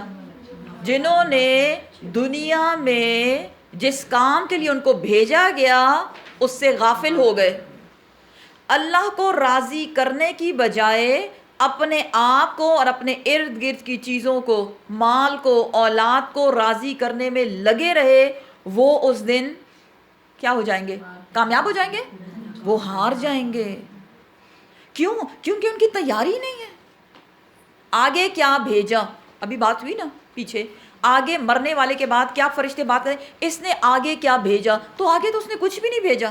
دل سعیہم فی الحیات الدنیا، دنیا کی زندگی میں اتنا گم ہو گیا تھا کہ اس کی تو اس نے تیاری ہی نہیں کی، تو اب وہ وہاں کیا ہو جائے گا؟ وہ ہار جائے گا، وہ ناکام ہو جائے گا۔ اس کے پاس وہ کرنسی ہے ہی نہیں جو اس کو جنت میں لے جائے۔ دنیا میں گھر لیتے ہیں تو کرنسی کی ضرورت ہوتی ہے یا مفت میں مل جاتا ہے؟ ہوتی ہے یا نہیں؟ ہاں جی، آپ تو ایسا ہلکا بول رہے ہیں جیسے سب مفت کے گھروں میں رہتے ہیں۔ بہت بہت محنت کرنی پڑتی ہے، اور بہت، جتنا اچھا گھر اتنی بڑی کرنسی، اماؤنٹ زیادہ چاہیے۔ تو جنت کا گھر کیسے مفت میں مل جائے گا؟ تھوڑا سوچیں نا۔ بے شک کہ اللہ غفور الرحیم ہے، اعمال کے بدلے جنت نہیں ملنے والی، کیونکہ جنت اتنی ایکسپینسو ہے کہ چاہے انسان کتنی محنت کر لے لیکن وہ اس کے بدلے میں جنت نہیں لے سکتا۔ پھر ہم محنت کیوں کریں؟ اس لیے کہ محنت دیکھی جائے گی، انسان کی کوشش دیکھی جائے گی، اور پھر اللہ کی رحمت کے بدلے انسان کو جنت ملے گی۔ یہ یوم التغابن جو ہے، اس کے متعلق بہت سی روایات ہیں کہ ایک تو تغابن کا دن اس کو اس لیے بھی کہا گیا، قیامت والے دن، کہ وہ لوگ، کیونکہ جب آپ صلی اللہ علیہ وسلم نے پوچھا کہ کیا تم جانتے ہو صحابہ کرام سے کہ مفلس کون، تو انہوں نے کہا وہی جس کے پاس درم اور دینار نہ ہو۔ آپ صلی اللہ علیہ وسلم نے فرمایا نہیں، مفلس وہ شخص ہے جو قیامت کے روز نیکیوں کا پہاڑ لے کر آئے گا، لیکن اس نے بہت سے لوگوں کا حق مارا ہوگا۔ اب وہ حق کس سینس میں مارا؟ کسی کی غیبت کر دی، کسی پہ الزام لگایا، جھوٹ، کسی کی چغلی کر دی، کسی کا حق مارا، اینڈ سو آن، کسی کا دل دکھایا۔ اب ان کی پوری لائن لگی ہوئی ہے۔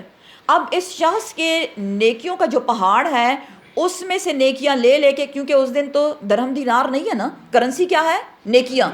تو اب فدیے میں کیا دینا ہے؟ نیکیاں۔ تو ایک شخص کو راضی کرنے کے لیے، یعنی اس کے حق سے اپنے آپ کو چھڑانے کے لیے نیکی میں سے دیا جائے گا، ایک کو دیا، دوسرے کو دیا، پوری لائن ختم ہو گئی۔ ابھی ایک لائن ختم ہوئی، دیکھا ایک اور لائن لگی ہوئی ہے۔ یہ کون لوگ ہیں؟ یہ بھی وہی لوگ ہیں جس کو اس نے ستایا۔ اس لیے کسی کو نہ ستائیں، کسی پہ ظلم نہ کریں، بہت نقصان اٹھانے والے ہیں ایسے لوگ۔ ہم تو کہتے ہیں ہم بڑی سچی بات کہنے والے ہیں، اور اب تو آؤٹ سپوکن اور براڈ مائنڈڈ کہہ کے لوگوں کی بے عزتیاں کی جاتی ہیں، لیکن دیکھ لیں اس کا حال کیا ہونے والا ہے۔ اور ساتھ میں نمازیں بھی پڑھ رہے ہیں اور حج اور عمرے پہ بھی جا رہے ہیں۔ اللہ ہم سب کو نیکی کی ہدایت دے۔ پتہ نہیں کس کے لیے کی جا رہی ہے یہ سب کچھ، وہ بعد میں پتہ چلے گا۔ اب لوگ ختم نہیں ہوئے اور اس کے نیکیوں کا پہاڑ تو ختم ہو گیا۔ تو یوم التغابن ہے یا نہیں؟ ہار گیا نا یا نہیں ہارا؟ اب اس کی ہار کی، اس کی مفلسی کا یہ حال ہے کہ وہ جو لوگ رہ گئے ہیں، اب نیکیاں اس کے پاس ہے نہیں، اب کیا کیا جائے؟ ان سے کیسی جان چھڑائی جائے؟ پھر اللہ سبحانہ تعالیٰ فرمائیں گے اب جن کو ستایا ان کے گناہ لے کر اس شخص کو دیے جائیں، اور اب دیکھتے جائیں، جمع کرے گا وہ، لے گا لے گا لے گا، تو وہ لوگ چلتے جائیں گے، کیونکہ وہ تو اپنا بوجھ اس کو دے رہے ہیں، اور وہ جو نیکیوں کا پہاڑ لے کر آیا تھا اب اس کے پاس کیا ہے؟ گناہوں کا پہاڑ۔ اللہ اکبر، استغفر اللہ، استغفر اللہ۔ اس دنیا میں رہنا کوئی آسان کام نہیں، لیکن ہم اپنے ہانڈی چولہے سے ہی ہمیں فرصت نہیں ملتی، ہر یہ چیز نہیں ہے، ہر یہ چیز نہیں ہے، ہر یہ ہو گیا ہے، فلاں بچے کی ضرورت، اس کی ضرورت، ہسبینڈ کو خوش کرنا ہے، ان لاز نے یہ کہہ دیا، بھاوج نے ستایا، نند نے یہ کہہ دیا، اب مجھے بھی اینٹ کا جواب پتھر سے دینا ہے۔ انہی گندی باتوں میں لگ لگ کے اپنی ساری زندگیاں لوگوں نے برباد کر دی ہیں۔ نکلیں اس کنویں سے، اس گندگی سے باہر آئیں۔ ان گندی سوچوں کے ساتھ، ان گندے اعمال کے ساتھ ہم جنت میں نہیں جا سکتے، اس کی صفائی ضروری ہے۔ یوم التغابن سب کو جمع کیا گیا۔ وَمَن یُؤْمِن، اور جو شخص ایمان لایا، بِاللَّہِ اللہ پر، وَيَعْمَلْ صَالِحًا، اور اس نے نیک عمل کیے، اس کا کیا ہوگا؟ یُکَفِّرْ عَنْہُ، ہٹا دی جائے گی، عنہ اس سے، سیئاتہ اس کے گناہ۔ ان الحسنات یذہبن السیئات، نیکیاں برائیوں کو، گناہوں کو مٹا دیتی ہیں۔ کیونکہ ایک شخص آیا اور اس نے پوچھا کہ یا رسول اللہ، جب میں مسلمان نہیں تھا میں نے مسلمانوں کو بہت دکھ دیے، میں نے دین کو بہت نقصان دیا، اب میں کیا کروں؟ آپ صلی اللہ علیہ وسلم نے فرمایا کہ اب تم جیسی گناہوں میں مزے لے لے کے تم گناہ کیا کرتے تھے، اب نیکیوں میں وہ مزہ کماؤ، کیونکہ نیکیاں گناہوں کو مٹا دیتی ہیں۔ تو یہاں بھی یہ بتایا جا رہا ہے کہ یوم التغابن تو ہے بے شک، اور اب پھر ذہن میں یہی آتا ہے یا اللہ اب اتنے گناہ ہو گئے، اب ان کا کریں تو کیا کریں؟ تو آگے طریقہ بتایا جا رہا ہے۔ الحمدللہ قرآن آئینہ ہے نا، اپنے آپ کو دیکھیں ہم کدھر فٹ کرتے ہیں، کوئی ہم میں دودھ کا دھلا نہیں ہے، سب گندے ہیں۔ اب اس گندگی کو کیسے صاف کریں؟ وہ شخص جو اللہ پہ ایمان لایا، لا الہ الا اللہ، اور اس نے عمل صالح کیے۔ عمل صالح کے لیے بنیاد کیا ہے؟ سنت پر عمل کرنا، رسول کا اتباع کرنا۔ اس کے بارے میں کیا بتایا جا رہا ہے کہ اس کے گناہ، اس کی گندگی کو اس سے ہٹا دیا جائے گا، اور جب یہ گندگی ہٹ گئی، صاف ستھرا ہو گیا، وَيُدْخِلْهُ، اور داخل کیا جائے گا اس کو، جناتٍ باغات میں، تجری من تحتها الانہار، ایسے باغات جس کے نیچے نہریں بہتی ہیں، خالدین فیہا ابدا، وہ اس میں ہمیشہ ہمیشہ رہے گا۔ ذالک، یہ فوز العظیم، بہت بڑی کامیابی ہے۔ کامیابی کیا ہے؟ وَمَنْ زُحْزِحَ عَنِ النَّارِ وَأُدْخِلَ الْجَنَّةَ، وہ شخص جو جہنم کی آگ سے بچایا گیا اور جنت میں داخل ہو گیا، فقط فاز، پس وہی فوز العظیم ہے، بہت بڑی کامیابی ہے۔ والذین، اور وہ لوگ جو کفروا، جنہوں نے کفر کیا۔ جنتیوں کی بات کے بعد اب ایک اور کیٹیگری والے لوگ، سب لوگ جنتی نہیں ہیں، ایمان والے نہیں ہیں، وہ لوگ جنہوں نے کفر کیا، وکذبوا، اور جھٹلایا انہوں نے، بآیاتنا، ہماری آیات کو۔ تو وہ کون ہے؟ اولئک، یہ وہی لوگ ہیں، اصحاب النار، آگ والے، خالدین فیہا، وہ اس میں ہمیشہ ہمیشہ رہیں گے۔ اللہم اجرنا من النار، اللہم اجرنا من النار، وبئس المصیر، اور بہت برا ہے وہ لوٹنا، لوٹنے کی جگہ۔ دیکھیں سب نے اللہ کے پاس واپس جانا ہے، لیکن جو جہنم میں گیا اس کی تو بربادی ہی بربادی ہے، بہت برا ہے وہ لوٹنا یا لوٹنے کی جگہ۔ ما اصاب من مصیبت، نہیں پہنچتی کوئی بھی مصیبت، الا، مگر، کسی کو جو بھی مصیبت پہنچے، باذن اللہ، وہ اللہ کے اذن سے ہوتا ہے۔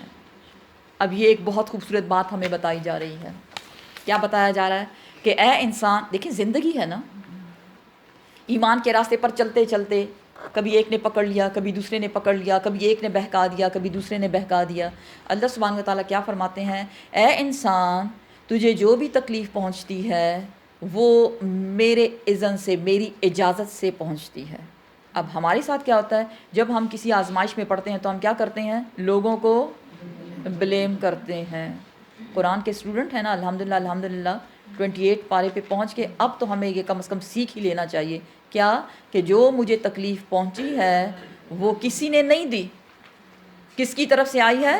اللہ کی طرف سے آئی ہے۔ سورہ بقرہ کی آیات، بہت خوبصورت آیات، کیا؟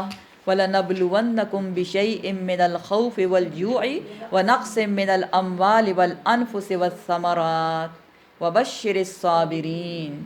اے انسان، تمہاری ہم ضرور آزمائش کریں گے۔ کیسی کیسی آزمائش؟ 5 آزمائشیں۔ کون سی؟ بھوک کے ساتھ، خوف کے ساتھ، نقصان کے ساتھ. کون سا نقصان؟ مال اور اولاد، مال اور جان کا نقصان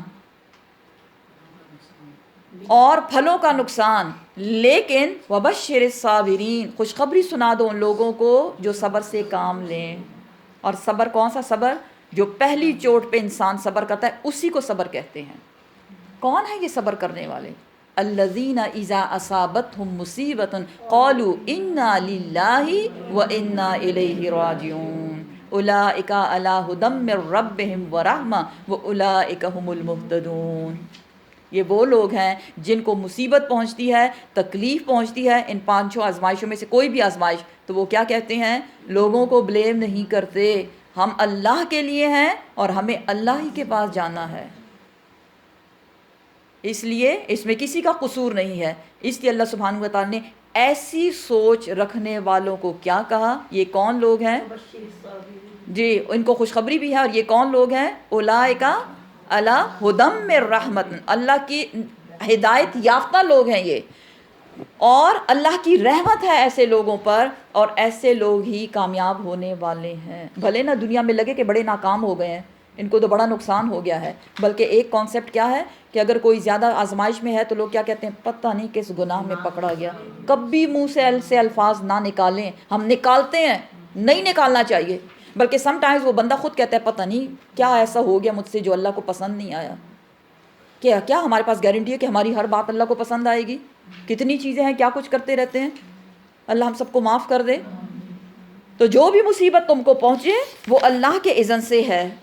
اور جن لوگوں کا کی یہ سوچ ہوتی ہے وَمَن يُؤْمِن بِاللَّهِ، اور جو اللہ پر ایمان لاتا ہے، اور ایمان سے مراد یہاں صرف لا الہ کی بات نہیں ہو رہی.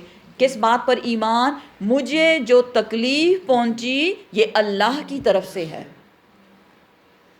اس لیے جب آپ صلی اللہ علیہ وسلم تکلیف میں ہوتے تھے تو آپ کیا کہتے تھے؟ الحمدللہ علی کل حال، یا اللہ ہر حال میں تیرا شکر. کتنے لوگ ہیں جو مصیبت میں ہوں اور وہ کہیں الحمدللہ؟ تو کیا کرنا ہے آئندہ سے؟ کوئی بھی تکلیف ہو، کچھ بھی ہو، بیماری ہو، پریشانی ہو، کیا کہیں؟ الحمدللہ علی کل حال. وہ شخص جو اللہ کی اس بات پہ، اس حکم پہ ایمان لایا، یہ عام ایمان کی بات نہیں ہو رہی. وَمَن يُؤْمِن بِاللَّهِ، کس بات پہ ایمان لایا؟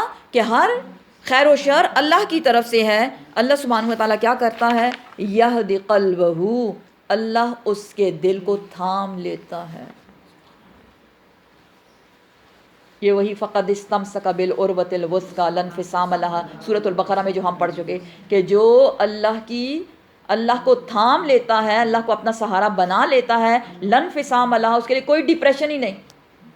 آج کا انسان، ہر دوسرا بندہ ڈپریشن کا شکار. جا کے بستر میں گھس جاؤ، پلز لو اور بس سوتے رہو، یہ علاج ہے؟ نہیں، یہ علاج نہیں ہے. ڈپریشن کب ہوتا ہے؟ جب انسان اللہ کو چھوڑ کر دوسروں کو وسیلہ بناتا ہے.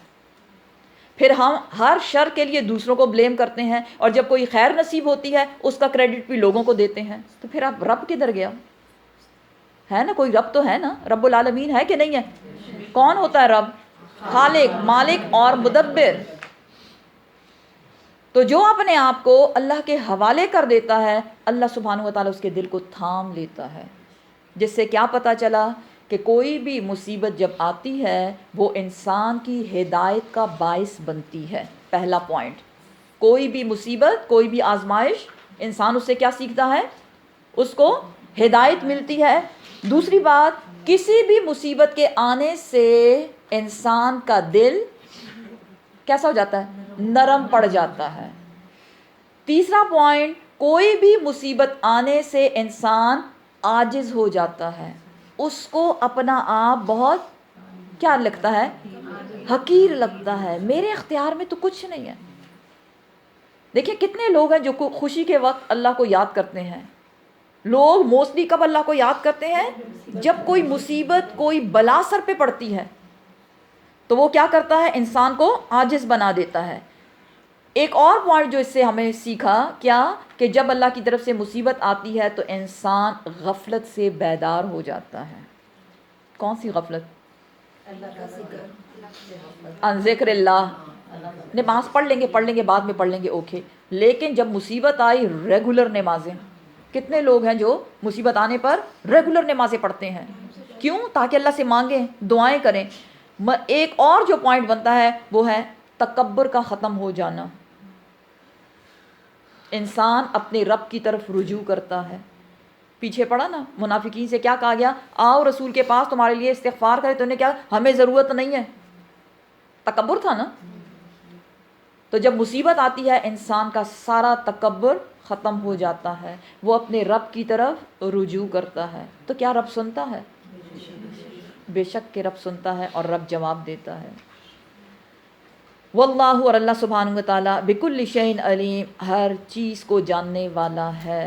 وہ جانتا ہے کس کو کس وقت امتحان میں ڈال دے، کیونکہ اگر ہماری زندگیوں میں مصیبتیں، امتحان، آزمائش نہ آئے تو انسان کیا کرے؟ وہ تو اڑنا شروع کر دے، وہ تو اڑ جائے گا، یقین کرے وہ اڑ جائے گا، اس کو زمین پہ رہنے میں مزہ نہیں آئے گا۔ یہی مصیبتیں، آزمائشیں، امتحان انسان کو اس زمین پر روکے ہوئے ہے۔ اب اس کے ساتھ کیسے ڈیل کرنا ہے وہ اللہ سبحانہ وتعالیٰ ہمیں قرآن میں بتاتے ہیں۔ وَأَطِیعُوا اللَّهَ، اور اطاعت کرو اللہ کی بات مان جاؤ۔ وَأَطِیعُوا الرَّسُولَ، اور سنت پر عمل کرو، پیغمبر کی بات مانو۔ فَإِن تَوَلَّیْتُمْ، پھر اگر تم منہ موڑ لو گے تو یہ یاد رکھو، فَإِنَّمَا، پس بے شک، عَلَىٰ رَسُولِنَا، ہمارے رسول کے ذمے کیا ہے؟ البلاغ المبین، کھلم کھلا پہنچا دینا ہے، منوانا رسول کا کام نہیں۔ یہ تو رسول کی بات ہو رہی ہے نا، لیکن ہم بھی اللہ کا پیغام دوسروں تک پہنچائیں۔ لیکن ہم کیا کرتے ہیں؟ کن کو پہنچاتے ہیں؟ جو ہم جانتے کہ ہاں یہ سن لے گا، جو ہم یہ سمجھتے ہیں اپنے عقل میں اور اپنے دماغ میں، اپنے ذہن میں کہ نہیں، یہ سامنے والا تو مان کے نہیں دے گا، تو اس تک ہم اللہ کا پیغام نہیں پہنچاتے، جو ہم غلط کرتے ہیں۔ یہ ہم سب کو حکم ہے، وَمَا عَلَيْنَا إِلَّا الْبَلَاغُ، ہمارے ذمے پہنچا دینا ہے، منوانا نہیں ہے۔ اس لیے جتنا علم آ چکا دوسروں تک پہنچائے۔ اللہ سبحانہ وتعالیٰ، لا الہ الا ہو، نہیں کوئی الہ مگر وہ ایک اللہ سبحانہ وتعالیٰ، صرف اسی کی عبادت کی جائے۔ وعلی اللہ، اور اللہ پر، فلیتوکل المؤمنون، پس چاہیے کہ مومن لوگ اللہ پر ہی توکل کرے، کیونکہ جو اللہ پر توکل کرے گا، یعنی اللہ کو سہارا بنائے گا، اللہ سبحانہ وتعالیٰ کیا کر دے گا؟ یہدی قلبہ، اس کے دل کو تھام لے گا، اس کا سہارا بنے گا۔ اب اگلی جو آیت ہے اس کا ایک خاص شان نزول ہے، اور یہ ایک صحابی حضرت عوف بن مالک کے بارے میں بتائی جاتی ہے۔ ہوا یہ کہ آپ صلی اللہ علیہ وسلم نے جب ہجرت کی تو آپ کے ساتھ، ظاہر ہے سارے لوگ تو نہیں آئے نا، کچھ لوگ مجبور تھے اپنے چھوٹے بچوں کی وجہ سے، یا اپنے اہل و عیال، بیوی بچوں کی وجہ سے، خاندان کی وجہ سے، اور وہ نہ آ سکے۔ اب وقت گزرتا رہا، جب کچھ عرصے بعد جو مکہ میں رہ گئے تھے ان کو موقع ملا اور وہ مدینہ آتے ہیں، تو انہوں نے یہاں آ کے دیکھا کہ جو صحابہ کرام آپ کے ساتھ شروع سے ہجرت کر کے آئے تھے، انہوں نے تو بہت کچھ سیکھ لیا۔ کیا سیکھا؟ جی، اسلام کی تعلیمات، قرآن، سب سے بڑھ کر تو قرآن، کیونکہ قرآن کتنے عرصے میں نازل ہوا؟ 23 ایئرس، 23 سالوں میں۔ تو 10 سال کہاں؟ مکہ میں، اور 13 ایئرس مدینہ میں۔ اب وہ جو قرآن اترتا تھا اور آپ صلی اللہ علیہ وسلم سے وہ لیتے تھے، اور پھر وہ صرف لیتے نہیں تھے، اس پہ عمل بھی کر کے دکھاتے تھے، تو وہ تو بالکل ٹوٹلی ڈیفرنٹ ہو گئے۔ اب پیچھے والے لوگ جب آتے ہیں اور ان کو دیکھتے ہیں تو ان کو غصہ چڑھ گیا۔ کس بات کا غصہ ہے؟ یہ ہم سے اتنے آگے نکل گئے۔ اندازہ لگائیں کس بات پہ غصہ ہو رہا ہے، کہ ان کے پاس ایمان کی دولت اتنی زیادہ آ گئی اور ہمارے پاس کم ہے۔ ہمیں بھی غصہ آتا ہے، کس بات پہ؟ کسی کی دنیا کی نعمت ہے، اس کے پاس اتنا زیادہ آ گیا۔ اللہ ہم کو بھی ایمان والا بنا دے۔ خالی خولی منہ سے کہتے رہتے ہیں اور اندر ہی اندر جلتے کڑتے رہتے ہیں، ہائے اس کے پاس یہ اور اس کے پاس یہ، اور یہ تو ہمارے بعد آئے تھے اس کنٹری میں، اتنا کچھ بنا دیا، اور یہ ہمارے پاس دیکھو ہم تو ہمیشہ سے بیچارے کے بیچارے ہی رہے. دیکھیں قرآن آئینہ دکھاتا ہے نا, تھوڑی حقیقت کی باتیں بھی کر لیا کریں, اور یہی حقیقت ہے. اللہ ہمارے دلوں سے بغض, انات, حسد, ان چیزوں کو ہٹا دے اور اس میں ایمان کا نور بھر دے. قرآن پڑھتے ہوئے اپنے لیے دعا کیا کریں. ضروری نہیں ہے کہ اونچی آواز سے, دل ہی دل میں, کیونکہ قرآن, جب میں بار بار کہتی ہوں قرآن آئینہ ہے, آئینے میں کیا نظر آتا ہے؟ سب کچھ نظر آتا ہے. تو کوئی نہیں جانتا ہمارے دلوں میں کیا ہے, ہمارے حالات کیا ہیں, اللہ تو جانتا ہے نا. تو قرآن میں اپنے آپ کو فٹ کریں, کدھر ہم فٹ آتے ہیں. خدا نہ خواستہ منافقین کے بارے میں بھی پڑھا, کیا اس میں سے کچھ ہے ہم میں؟ ہے تو نہیں, مجھے وہ نہیں بننا, مجھے وہ نہیں بننا. صحابہ کرام کی بات ہو رہی ہے, آپ صلی اللہ علیہ وسلم کی بات ہو رہی ہے, نہیں مجھے ایسا بننا ہے, کیونکہ دونوں کی منزلیں بھی بتا دی گئیں. دیکھیں غصہ کس بات پہ آ رہا ہے, ایمان کی دولت ساری کی ساری تو انہوں نے ہی سمیٹ لی, ہے ہم اتنے پیچھے رہ گئے. اس لیے انہوں نے یہ فیصلہ کیا کہ ہم کیا کریں, اپنے گھر والوں کو سزا دیں, پنش کریں ان کو. کس بات کی پنشمنٹ؟ کہ ان کی وجہ سے ہم پیچھے رہ گئے. کس چیز میں پیچھے رہ گئے؟ ایمان کی دولت کمانے میں, اللہ کے احکامات کی تعلیمات کو حاصل کر کے اس پہ عمل کرنے میں. ہم اتنے پیچھے رہ گئے. اب تو ان کو مزہ چکھانا چاہیے, کچھ ان کے ساتھ کرنا چاہیے. اللہ سبحانہ و تعالیٰ نے آیات اتاری, یا ایھا الذین آمنو, اے ایمان والو, اے ایمان والو. ایمان والوں کو کیا کہا جا رہا ہے؟ انا بے شک, من ازواجکم, تمہاری زوج جو ہیں, شوہر یا بیوی دونوں کی طرف اشارہ ہے, وہ اولادکم, اور تمہاری جو اولادیں ہیں, عدوً, دشمن ہے, لکم, تمہارے لیے. اللہ اکبر. قرآن شرماتا نہیں. اللہ سبحانہ و تعالیٰ, ان اللہ لا یستحیی ان یضرب مثلا ما بعودۃ, اللہ سبحانہ و تعالیٰ اس بات سے نہیں شرماتے کہ ایون وہ ایک مچھر کی مثال بھی دیں. دیکھیں اگر آپ کو یہ کہے کوئی کہ آپ کے شوہر اور آپ کی اولاد آپ کی دشمن ہے, تو آپ کیا کریں گے؟ برا. ہم نے تو وہ پھر آف دا ریکارڈ بات کریں گے کہ ہم کیا کچھ کر سکتے ہیں ان کے ساتھ, کیا کریں گے. اللہ سبحانہ و تعالیٰ کیا بتا رہے ہیں, آپ کے جو شوہر ہیں یا آپ کی جو بیویاں ہیں اور آپ کی اولادیں, وہ تمہاری دشمن ہیں. دشمن ہے. یہ کیسے دشمن ہے جو اتنے میٹھے ہیں؟ میٹھے دشمن. ان کی خوشی کی خاطر کیا کچھ کرتے رہتے ہیں, کرتے ہیں یا نہیں؟ بہت کچھ کرتے ہیں.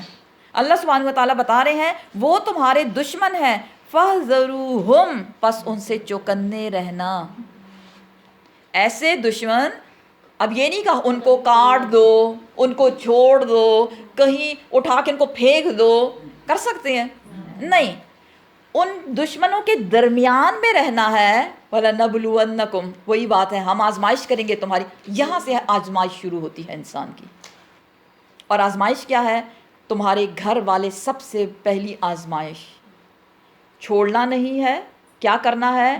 ان سے تم نے چوکنے رہنا ہے. چوکنے رہنا, ہوشیار رہنا, الرٹ رہنا. جب آپ لوگ ڈرائیو کرتے ہیں تو آپ سو رہے ہوتے ہیں, بے خبر.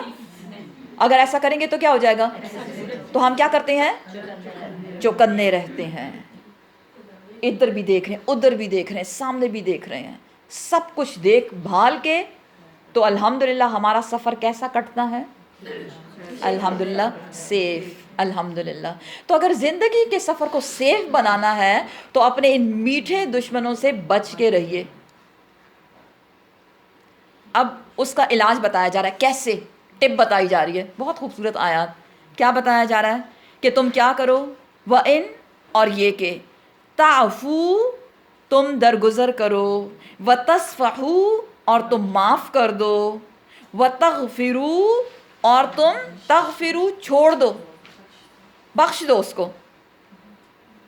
فَإِنَّ اللَّهَ, پس بے شک اللہ سبحانہ و تعالیٰ, غفور الرحیم, بخشنے والا, رحم کرنے والا ہے. دیکھیں 3 چیزیں بتائی گئیں. اللہ سبحانہ و تعالیٰ صرف ایک بار میں ہی بتا سکتے تھے کہ فَاسْتَغْفِرُوا, بس ان کو کوئی بات نہیں, معاف کر دو نا, جانے دو. نہیں, اتنی جلدی کیسے معاف کر سکتے ہیں؟ پرائے ستائیں الگ بات, لیکن جب گھر کے لوگ ستانے لگتے ہیں وہ تو بہت برا لگتا ہے. تو اس کے لیے کیا کرنا ہے؟ آپ نے ڈوز لینا ہے, صبح دوپہر شام کا ڈوز. صبح کے وقت عفو درگزر سے کام لو, دوپہر کے وقت معاف کر دو, اور شام کے وقت بخش دو. اب اس میں 3 چیزیں بتائی گئی ہیں, تینوں کے الگ الگ معنی. تعفو کا مطلب ہے کہ کوئی رد عمل نہ دکھایا جائے, ریفلیکس ایکشن جسے کہتے ہیں. سمجھتے ہیں آپ ریفلیکس ایکشن کیا ہوتا ہے؟ دیکھیں جب کسی جگہ پہ درد ہوتی ہے تو ہم کیا کرتے ہیں, جلدی سے اس جگہ کو پکڑ لیتے ہیں, اس کو کہتے ہیں ریفلیکس ایکشن. تو تم نے جب وہ ستائیں, اور یہ ستانا جو ہے نا, یہ بھی میں آپ کو کلیئر کر دوں, یہ عام ستانا نہیں ہے کہ ہسبینڈ ڈیزائنر بیگ لے کے نہیں دے رہے اور آپ کہیں کہ ہائے یہ تو مجھے بڑا ستا رہا ہے, میری دوست نے تو لے لیا. آپ کو ڈنر پہ باہر نہیں لے کے جا رہے, آپ کہیں یہ تو مجھے بڑا ستاتا رہتا ہے کیونکہ باقی لوگ تو جاتے رہتے ہیں اور میں گئی نہیں. یہ اس ستانے کی بات نہیں ہو رہی. کس ستانے کی بات ہو رہی ہے؟ دین کے راستے میں رکاوٹ ہونا. لیکن اس کا مطلب یہ نہیں کہ آپ مولوی بننا شروع کر دیں. مولوی نہیں بنا, آپ نے بیوی بن کے رہنا ہے, ٹھیک ہے نا, وہ نہیں بننا. آپ نے کیا کرنا ہے, آپ نے بیوی بننا ہے. لیکن اللہ سبحانہ و تعالیٰ کے احکامات کے اندر اندر یہ ایک آیت جو ہے نا, اس میں بہت کچھ ہے, بہت نصیحتیں, کہ اگر کوئی بیوی اپنے شوہر کے کہنے پر حجاب اتار دے کیونکہ اس کو پسند نہیں, تو کیا اس بات کی اجازت ہے؟ کیوں؟ کیونکہ آپ اللہ کے حکم کو توڑ کے اس کو خوش کر رہے ہو, اس کی اجازت بھی نہیں ہے. تو دیکھیں کسی ایکسٹریم پہ نہیں جانا. کیا کہا جا رہا ہے؟ کیونکہ یہ آیت جو ہے اس کا شان نزول میں آپ کو بتا چکی کہ صحابہ کرام جو بعد میں آئے ان کو اپنی بیوی بچوں پہ غصہ تھا. کس بات میں؟ کیونکہ ہم پیچھے رہ گئے ہیں. کس چیز میں؟ دین میں پیچھے رہ گئے ہیں. تو اگر آپ کی اولادیں اور آپ کے شوہر آپ کو دین میں آگے بڑھنے سے روکتے ہیں تو پھر آپ نے کیا کرنا ہے؟ مقابلہ کرنا ہے. اور مقابلے میں یہ بتایا جا رہا ہے, نمبر 1 کوئی رسپانس نہیں دینا, ری ایکشن جسے کہتے ہیں, ری ایکشن نہیں دینا, کیونکہ ری ایکشن دیں گے تو پھر ایکشن ہوگا, اور ایکشن ہوگا تو آگے پھر سورۃ الطلاق آ رہی ہے. سمجھ رہے ہیں؟ تو یہ ہے کہ کوئی ری ایکشن نہیں دینا. پھر دوسرا جو ہے وَتَصْفَحُ, تصفحو مینز ان کو ملامت بھی نہیں کرنا, کہ اگر موڈ اچھا ہے اور آپ ان سے کہیں آپ نے نا میری فلاں بات نہیں مانی تھی, وہ جو بھول گئے اس کو بھولنے دیں, کیوں واپس جا رہے ہیں آپ اسی چیز میں, اچھے موڈ کو کیوں خراب کر رہے ہیں. اور پھر تغفروا مینز اس کا ذکر کسی اور سے بھی نہیں کرنا, کہ آپ کسی کے ساتھ بیٹھے اور آپ کہیں ہائے ہائے نہ پوچھو میرے ساتھ پتہ کیا ہوا, اور شروع ہو گئے ادھر, اور ساری چیزیں جو ہیں وہ وہاں آپ نے اپنا وہ کہتے ہیں نا اندر کا پورا بھڑاس ادھر ہی نکال لیا, تو وہ تغفروا میں نہیں آئے گا. تغفروا کیا ہے؟ ڈھانپ لینا, چھپا لینا, جیسے کچھ ہوا ہی نہیں. دیکھیے 3 چیزیں بتائی گئیں, ری ایکشن نہیں ہوگا, اور کیا نہیں ہوگا, ان کو ملامت نہیں کیا جائے گا کہ آپ نے ایسا ایسا کیا, اور تیسری بات کہ اس بات کو چھپا دیا جائے, ذکر نہ کیا جائے, اگنور کر دیں اس بات کو. اور جو بھی ایسا کرے گا اللہ سبحانہ و تعالیٰ کیا فرماتے ہیں, غفور الرحیم, اللہ تمہیں معاف کر دے گا تم پہ. اور دیکھیں اگر کوئی عورت اتنا کنٹرول الحمدللہ اپنے آپ پہ کنٹرول, یہی بات آ رہی ہے نا, اگر اس کو سیکھ لے. خیر یہاں تو ظاہر صحابہ کرام سے کہا جا رہا ہے کہ اگر تم اتنا زیادہ کنٹرول کرو گے تو کیا ہوگا, اللہ سبحانہ و تعالیٰ تم پہ رحمت ہی رحمت ہو گئی نا, گھر میں سکون ہو گیا یا نہیں. لیکن اگر میاں بیوی اس بات پہ اڑ جائیں کہ بھی میں نے تو مقابلہ کرنا ہے اور میں نے بدلہ لینا ہے, پھر کیا ہوگا, پھر تو خرابی ہو جانی ہے. تو اس لیے صحابہ کرام کو اس بات سے منع کیا گیا کہ تم اپنے بیویوں کو, اپنے بچوں کو کوئی سزا نہیں دے سکتے. ظاہر ہے ہر کام کے لیے ایک وقت مقرر ہے. اب وہ وقت آیا ہے کہ تم ہجرت کر کے یہاں آئے ہو, تو اب تم انشاءاللہ دین کی تعلیمات جو ہے وہ سب سیکھ لو گے. انما بے شک اموالکم تمہارے جو مال ہیں, وہ اولادکم اور تمہاری جو اولادیں ہیں, فتنتن آزمائش ہے. دیکھیں کس کے پاس مال آئے تو وہ کتنا خوش ہوتا ہے یا نہیں؟ دکھ ہوتا ہے, بہت خوش ہوتا ہے. اور اگر کسی کے ہاں اولاد ہو جائے تو بھی وہ کیا کرتا ہے, بہت زیادہ خوش ہوتا ہے. لیکن ہم انسانوں کو کیا بتایا جا رہا ہے, مال اور اولاد بے شک کہ اللہ کی بہت بڑی نعمتیں ہیں, لیکن یہ یاد رکھو یہ آزمائش بھی ہے. قیامت کے روز حدیث بتاتی ہے کچھ لوگوں کے بارے میں کہا جائے گا یہ وہ لوگ ہیں جن کی اولادیں ان کی نیکیاں کھا گئیں. اچھا یہ کیسے؟ یہ ایسے کہ اس شخص میں دنیا میں رہتے ہوئے اتنی ایبلٹی, اتنے سکلز تھے, اتنا وقت تھا، اتنا مال تھا کہ اگر وہ اس کو اللہ کے راستے میں خرچ کرتا تو بہت سی نیکیاں کما لیتا، لیکن اس کے اس خرچ میں یا اللہ کے احکامات کو ماننے میں اس کی اولاد رکاوٹ بن گئی۔ ابھی پیچھے ہم نے پڑھا نا کہ مال اور اولاد کیسے رکاوٹ بنتے ہیں، کہ آپ اولاد کی تربیت میں یا ان کی خواہشات اور ان کی ضروریات کو پورا کرنے میں اتنا زیادہ لگ جائیں کہ آپ ذکر اللہ سے بالکل غافل ہی ہو جائیں، تو پھر وہ جو نیکی کا وقت تھا وہ کدھر چلا گیا؟ وہ تو بچے کھا گئے۔ یہ وہ لوگ ہیں جن کی نیکیاں ان کی اولادیں کھا گئی۔ اللہ اکبر۔ اس لیے کیا بتایا جا رہا ہے؟ مال اور اولاد آزمائش ہیں، امتحان ہے۔ امتحان میں وہی شخص کامیاب ہوگا جو سوچ سمجھ کے قدم اٹھائے۔ انہی مال اور اولاد کو اپنے لیے اپنے رب کو راضی ہونے کے کاموں میں لگا دو تاکہ وہ تمہارا کیا بنے؟ صدقہ جاریہ۔ نیک اولاد جو والدین کے مرنے کے بعد بھی نیکیاں کرتی ہے، اپنی نیکیاں کر رہی ہے، نام نہیں لیا کہ یا اللہ میرے ماں باپ کو بخش دے، ان کے لیے، ان کے ایصال ثواب کے لیے، ان کے ایصال ثواب کا نام لینے کے بغیر بھی جو اولاد نیک کام کرتی ہے اس میں اس کے مرے ہوئے پیرنٹس کا شیئر ہوتا ہے، اس لیے اس کو کیا کہتے ہیں؟ صدقہ جاریہ۔ قبر میں جانے کے بعد انسان کا اپنا عمل ختم ہو جاتا ہے، لیکن اس کے باوجود اس کی نیک اولاد کا عمل چلتا رہتا ہے اور اس کو اس کا اجر ملتا رہتا ہے۔ واللہ، اور اللہ سبحانہ و تعالی، عندہ، اس کے پاس ہے، اجر عظیم، بہت بڑا اجر۔ کس بات پہ اجر ملنے والا ہے؟ جو اپنے مال اور اولاد کو آزمائش ہی سمجھیں اور سوچ سمجھ کر اس کو آخرت کمانے میں لگا دیں۔ فاتقوا اللہ، پس ڈرو اللہ سے۔ فاتقوا اللہ، پس ڈرو اللہ سے۔ کتنا ڈرو اللہ سے؟ ماں، جتنا کہ استطاعتم، تم طاقت رکھتے ہو۔ تو کوئی عورت یہ نہ کہے کہ ہائے ہم تو بڑی بیچاریاں ہیں، تو نہ صدقہ خیرات کر سکتے ہیں کیونکہ ہم تو مال نہیں کماتے، اور نہ کوئی نیک کام کر سکتے ہیں کیونکہ ہم تو عورتیں ہیں، یہ کام تو مردوں کا ہے۔ نہیں، جتنی تم طاقت رکھتے ہو، جتنی تمہاری توفیق ہے، کیونکہ اللہ سبحانہ و تعالیٰ کسی انسان پر اس کی طاقت سے زیادہ بوجھ نہیں ڈالتا، لیکن کوئی یہ نہیں کہہ سکتا کہ بھی میں تو کچھ، میں توفیق نہیں رکھتی، ایسا ہو ہی نہیں سکتا۔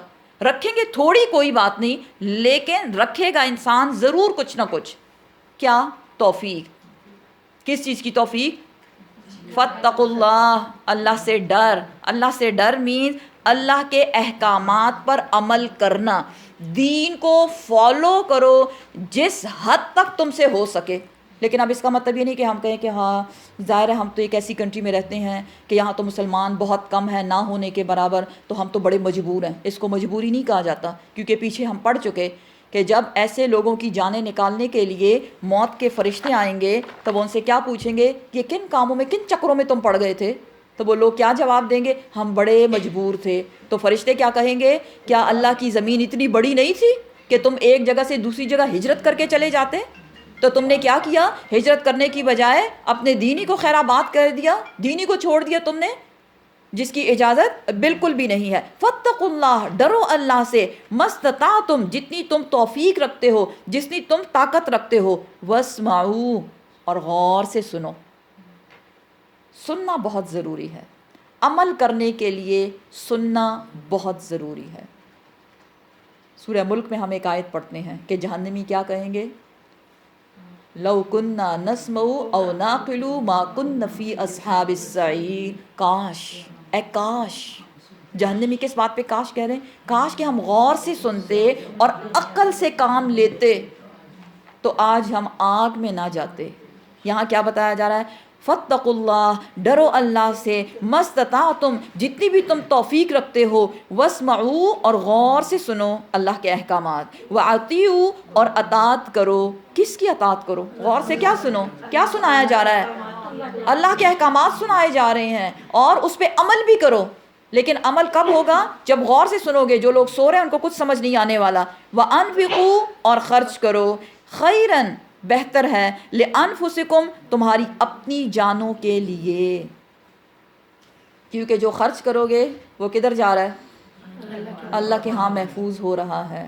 خرچ کرو مینس اللہ کے راستے میں خرچ کرو، یہی بہتر ہے تمہارے لیے۔ پیچھے ہم پڑھ چکے، ہر انسان اپنے رب کے ہاں گروی رکھا گیا ہے۔ کون سی چیز اس کو چھڑائے گی؟ اس کا عمل۔ کیا اس کا عمل اس قابل ہے جو اس کو چھڑا سکے؟ کیونکہ نیک عمل ہی چھڑائے گا آپ کو۔ لیکن اگر اس کا عمل اس قابل نہیں ہے تو وہ ہمیشہ ہمیشہ کی قید میں چلا جائے گا، اور ٹھکانہ کیا ہے؟ جہنم۔ اللہم اجرنا من النار، اللہم اجرنا من کل عذاب۔ خرچ کرو، خرچ کرو، بہتر ہے وہ تمہاری اپنی ہی جانوں کے لیے، اپنی جانیں بچاؤ، یعنی مال اور اولاد کو اللہ کے راستے میں خرچ کر کے صدقہ جاریہ بناؤ۔ وَمَن یوق، اور جو شخص بچا لیا گیا، شح نفسہ، شح تنگی سے، نفسہ دل کی تنگی۔ دل کی تنگی کہاں ہوتی ہے؟ جہاں مال ہوتا ہے وہاں دل بھی تنگ ہوتا ہے۔ کیوں کہ شیطان کیا کہتا ہے؟ اگر خرچ کرو گے تو کم ہو جائے گا، ختم ہو جائے گا، اس لیے وہ دل میں شح ڈال دیتا ہے، تنگی ڈال دیتا ہے۔ یہاں کیا بتایا جا رہا ہے؟ وہ شخص جو دل کی تنگی سے بچا لیا گیا، یعنی اس کا دل تنگ نہیں ہے، کس بارے میں؟ کہ وہ مال خرچ کرے اللہ کی رضامندی کے لیے، ان کے لیے خوشخبری ہے۔ فَأُولَٰئِکَ، پس وہی لوگ ہیں، ہم المفلحون، کامیاب ہونے والے، کیونکہ انہوں نے اپنے فیوچر کو سیکیور کر لیا۔ ہم بھی جمع کرتے رہتے ہیں نا، ہم کیا کہتے ہیں؟ بچوں کا فیوچر سیکیور ہے، بس ماشاءاللہ سے بہت جمع کر لیا، ہر بچے کا بندوبست میں نے کر لیا ہے۔ اپنے آپ کو بچائیں، یہ اولادیں اور یہ مال ہمیں نہیں بچائے گا، کوئی کسی کی مدد نہیں کر سکے گا۔ اور بہترین دینا پھر کیا ہے؟ ان تقرضوا اللہ قرضا حسنا، اور جو شخص قرض دے گا اللہ کو قرض حسنا۔ قرض حسنا کیا ہے؟ وہ مال جو دین کی سربلندی میں خرچ کیا جائے اس کو قرض حسنا کہتے ہیں۔ بات سمجھ رہے ہیں؟ ہر وہ مال جو دین کو پھیلانے میں، دین کو ترقی دینے میں خرچ کیا جائے اس کو قرض حسنا کہتے ہیں۔ لائک فار ایگزامپل مسجد کا رول کیا ہے؟ مسجد میں کیا کرتے ہیں لوگ؟ اللہ کی عبادت، اللہ کا ذکر، اذکار، اللہ کی یاد دلاتا ہے مسجد۔ مدرسے، جامعات، اور کوئی بھی ایسی جگہ، یہاں ہم جو بیٹھے پڑھ رہے ہیں، اللہ سمینہ کو جزائے خیر دے، ادروائز وہ باقی جو ہماری کلاسز ہوتی ہیں اس کا رینٹ دیتے ہیں ہم، تو وہ جو رینٹ ہے وہ بھی کیا ہے؟ قرض حسنا۔ کیوں وہ دیا جاتا ہے؟ تاکہ اللہ کا پیغام دوسروں تک پہنچے۔ وَأَقْرِضُوا اللَّهَ قَرْضًا وَتُقْرِضُوا اللَّهَ قَرْضًا حَسَنًا، اور تم قرض دو اللہ کو قرض حسنا، بہترین قرض۔ یضاعف، زیادہ کر دے گا اس کو، لکم، تمہارے لیے۔ تم اللہ کو جو قرض حسنا دو گے وہ اللہ سبحانہ تعالیٰ تمہارے لیے بڑھا چڑھا کر واپس کر دیں گے۔ اب یہ قرض کا ورڈ کیوں آیا؟ انفقوا فی سبیل اللہ بھی تو آ سکتا تھا۔ قرض کا ورڈ اس لیے آیا، اس بات کی شورٹی، ہم کہتے ہیں نا یہ مال میں لگا رہی ہوں تو کیا شورٹی ہے اس بات کی کہ میرا مال ڈوبے گا نہیں؟ اللہ سبحانہ و تعالیٰ اس کو قرض کہہ کے آپ کو شورٹی دے رہے ہیں، کیونکہ قرض واپس ہوتا ہے۔ اور اگر اللہ کو دیا جا رہا ہے، اللہ کو ہمارے مال کی ضرورت ہے نہیں، نحن فقراء، ہم تو فقیر ہیں، اور اللہ سبحانہ و تعالیٰ غنی ہے، یہ سب کچھ تو اسی کا ہے۔ لیکن اس کے باوجود کیا کہا جا رہا ہے؟ جو اللہ کو قرض حسنا دے گا اللہ اس کو بڑھا کے اس کو واپس کرے گا۔ وَيَغْفِرْ لَكُمْ، اور وہ بخش دے گا تمہارے لیے، کیا؟ تمہارے گناہوں کو، گندگی سے صاف کر دے گا، اور جب صاف ستھرے ہو جاؤ گے تو کدھر چلے جاؤ گے؟ جنت میں چلے جاؤ گے۔ واللہ، اور اللہ سبحانہ و تعالیٰ، شکورن، وہ قدردان ہے۔ کس بات کی قدر ہو رہی ہے؟ مال جو اللہ کے راستے میں خرچ کیا اس کی قدردانی اللہ کرے گا۔ حلیم، اور بڑے حلم والا ہے، بڑا صبر والا ہے۔ اگر خرچ نہیں بھی کرو گے تو اللہ سبحانہ و تعالیٰ تمہارا مال تم سے نہیں لے رہے، وہ تمہیں ہی نصیب ہوگا، لیکن وہ صرف اس دنیا میں ہوگا، آخرت میں اس کا کوئی اجر نہیں ہے۔ عالم الغیب والشہادہ، وہ اللہ جس کے لیے تم قرض حسنا دیتے ہو، اور جو بخشنے والا، رحم کرنے والا، اور غنی ہے اور حلم والا ہے، وہ جانتا ہے تمام چھپی ہوئی باتوں کو۔ والشہادہ، اور جو کھلے عام ہے، جو ظاہرہ ہیں اس سے بھی اچھی طرح باخبر ہے۔ کیوں نہ ہو العزیز وہ غالب ہے، عزت والا، پکڑنے والا، الحکیم اور وہی ہے حکمت والا. بے شک صدق اللہ العظیم. سبحان ربک رب العزت عما یصفون وسلام علی المرسلین والحمد للہ رب العالمین. سوال سے پہلے جو لوگ بعد میں آئیں وہ بھی سن لیں کہ ہماری ون ڈش پارٹی جو ہے